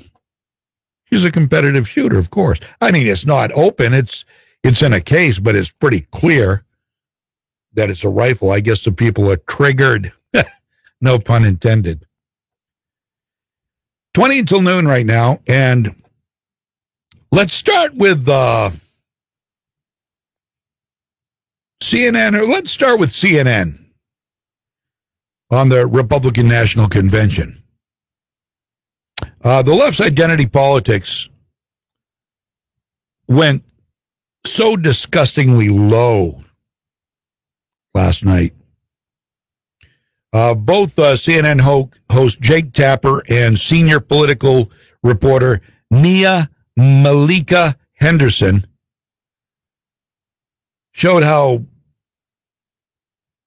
totally vile they could be. They accused Tim Scott, who you just heard, Senator Tim Scott, black South Carolina senator. And they accused former UN Ambassador Nikki Haley, who's Indian American, accused them of being tokens for a white and racist party. Well, that's funny. I didn't hear anything even close to that during the DNC. Listen as we start out with Tapper, Jake Tapper, and his expert critique. In terms of what the Republicans were accomplishing this evening, what they tried to accomplish, you're right, Wolf. I think they definitely were trying to appeal to the base. Obviously, they were showing a lot of diversity in the people that they had speak this evening. It's not representative of the Republican Party as a whole, certainly not representative of the Republican Party or the Trump administration here in Washington, D.C. This idea that the Democrats, who again are a very diverse party, now they have an African American and an Indian woman in the number 2 slot. That is the fear that they are conjuring up. Tim Scott there, I think, is on the one hand trying to reach out to black voters, but I think he's also there to give white voters who might be worried about voting for someone like Donald Trump, who has said all sorts of racist comments. It's sort of, I think Tim Scott and Nikki Haley are there to say, listen, maybe Donald Trump isn't as racist as you think he is, or as racist as he often sounds. Oh boy, there is some pointed commentary. Wow. She's good. She's good. Nia Malika Henderson. Remember that name? She is a political pundit extraordinaire. Then there was ABC. Minutes before the kickoff, this is from Newsbusters, minutes before the kickoff of the Republican National Convention, ABC revealed they were taking notes from CNN and MSNBC on how to continue smearing, hopefully not getting sued, former Covington Catholic student Nick Sandmann and the St. Louis McCloskeys, who you heard earlier. On ABC News Live, White House correspondent Rachel Scott and political contributor Yvette Simpson sneered at them, these two speakers, who were victimized by the media. Said they were actually controversial and a disgrace. The McCloskeys, who defended their home against a not peaceful, angry mob. A kid who was a pro-life kid who was confronted by Nathan Phillips, a Native American elder beating a drum in his face. He stood there in a very non-confrontational way, and suddenly he again is being painted as evil. So, it's not just the cable networks, it's also rubbed off on all of your networks that you watch every night that you think. ABC, of course, with David Muir. These people are no different. And they are too coming out of their shells.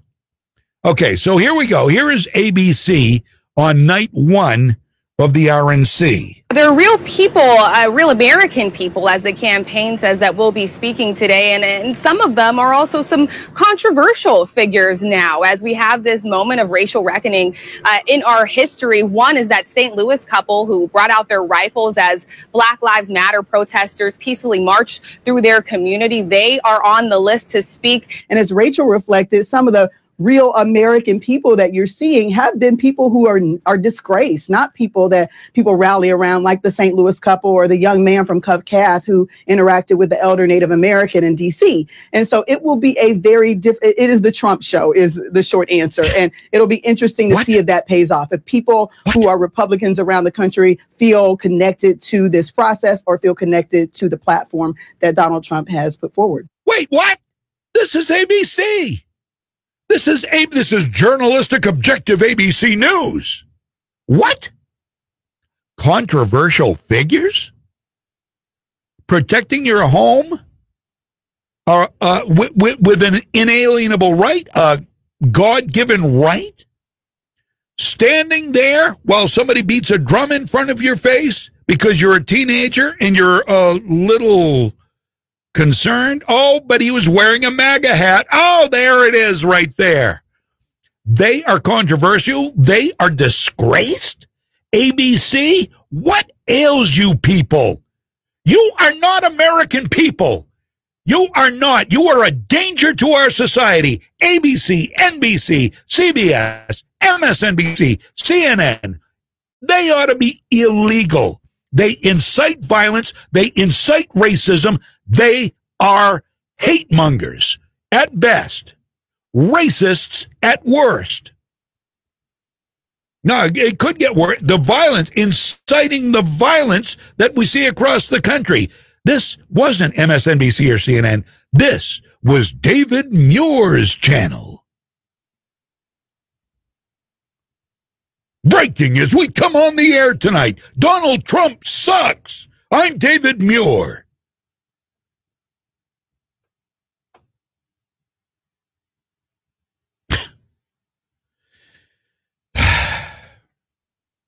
It's very, I keep telling myself, I just read a book. I encourage you to read it too. It's by a Navy SEAL named Dan Crenshaw, who lost an eye from an IED. Great. It's a great book. It's a great book. You ought to hear about a real American hero. These are not heroes out looting and burning and screaming and yelling and carrying their signs around and beating people with their signs. I'm not saying anything wrong with protesting, but this is not peaceful protesting. Time for peaceful protesting seems to have gone by the wayside now. It's all turned violent. Peaceful protesters are afraid to go out for fear they'll get the crap beat out of them. Dan Crenshaw is a real American hero. And Dan is very even-keeled, very easy, very easygoing, and this is his persona.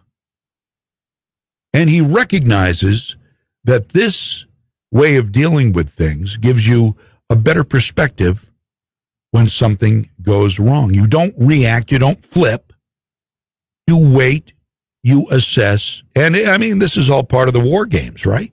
I mean, you don't, unless it's an emergency, you don't react, you assess the situation or you get yourself killed. And I keep telling myself that I'm going to be a little bit more even-keeled, but then I get on.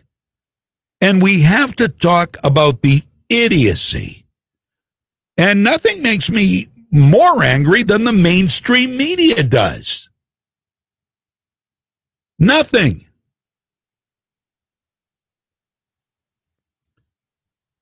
I guess we have to do this. We have to move on to MSNBC now, the most dangerous network, making it clear that they would be spewing endless venom toward the people House Speaker Nancy Pelosi deemed enemies of the state. They opened their Monday coverage with disdain, fear, and somberness. And worst of all, co-host Joy Reid feared the RNC was a sign that Trumps believe they are America's true monarchy. And the president will follow in the footsteps of Russian President Vladimir Putin and staying in office 12 more years. I love it. Trump joked about that the other day. I don't know if you saw it. He said 4 more years. He said, you want to really make him mad? You want to really get him? Tell him 12 more years. And their heads spin. I love it. He plays with these idiots. They're so easy to play with. They are so easy to mess with because they are so dumb.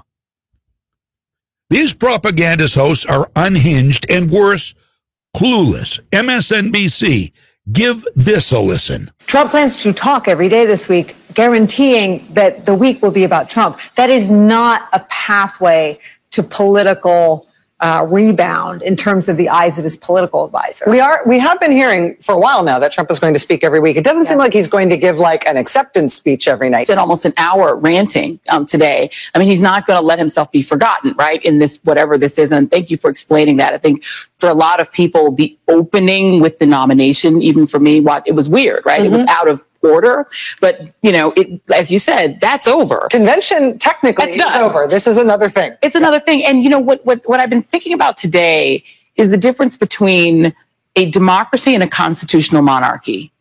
In a constitutional monarchy, there are perfunctory votes, but the monarch is still the monarch. The king is still the king.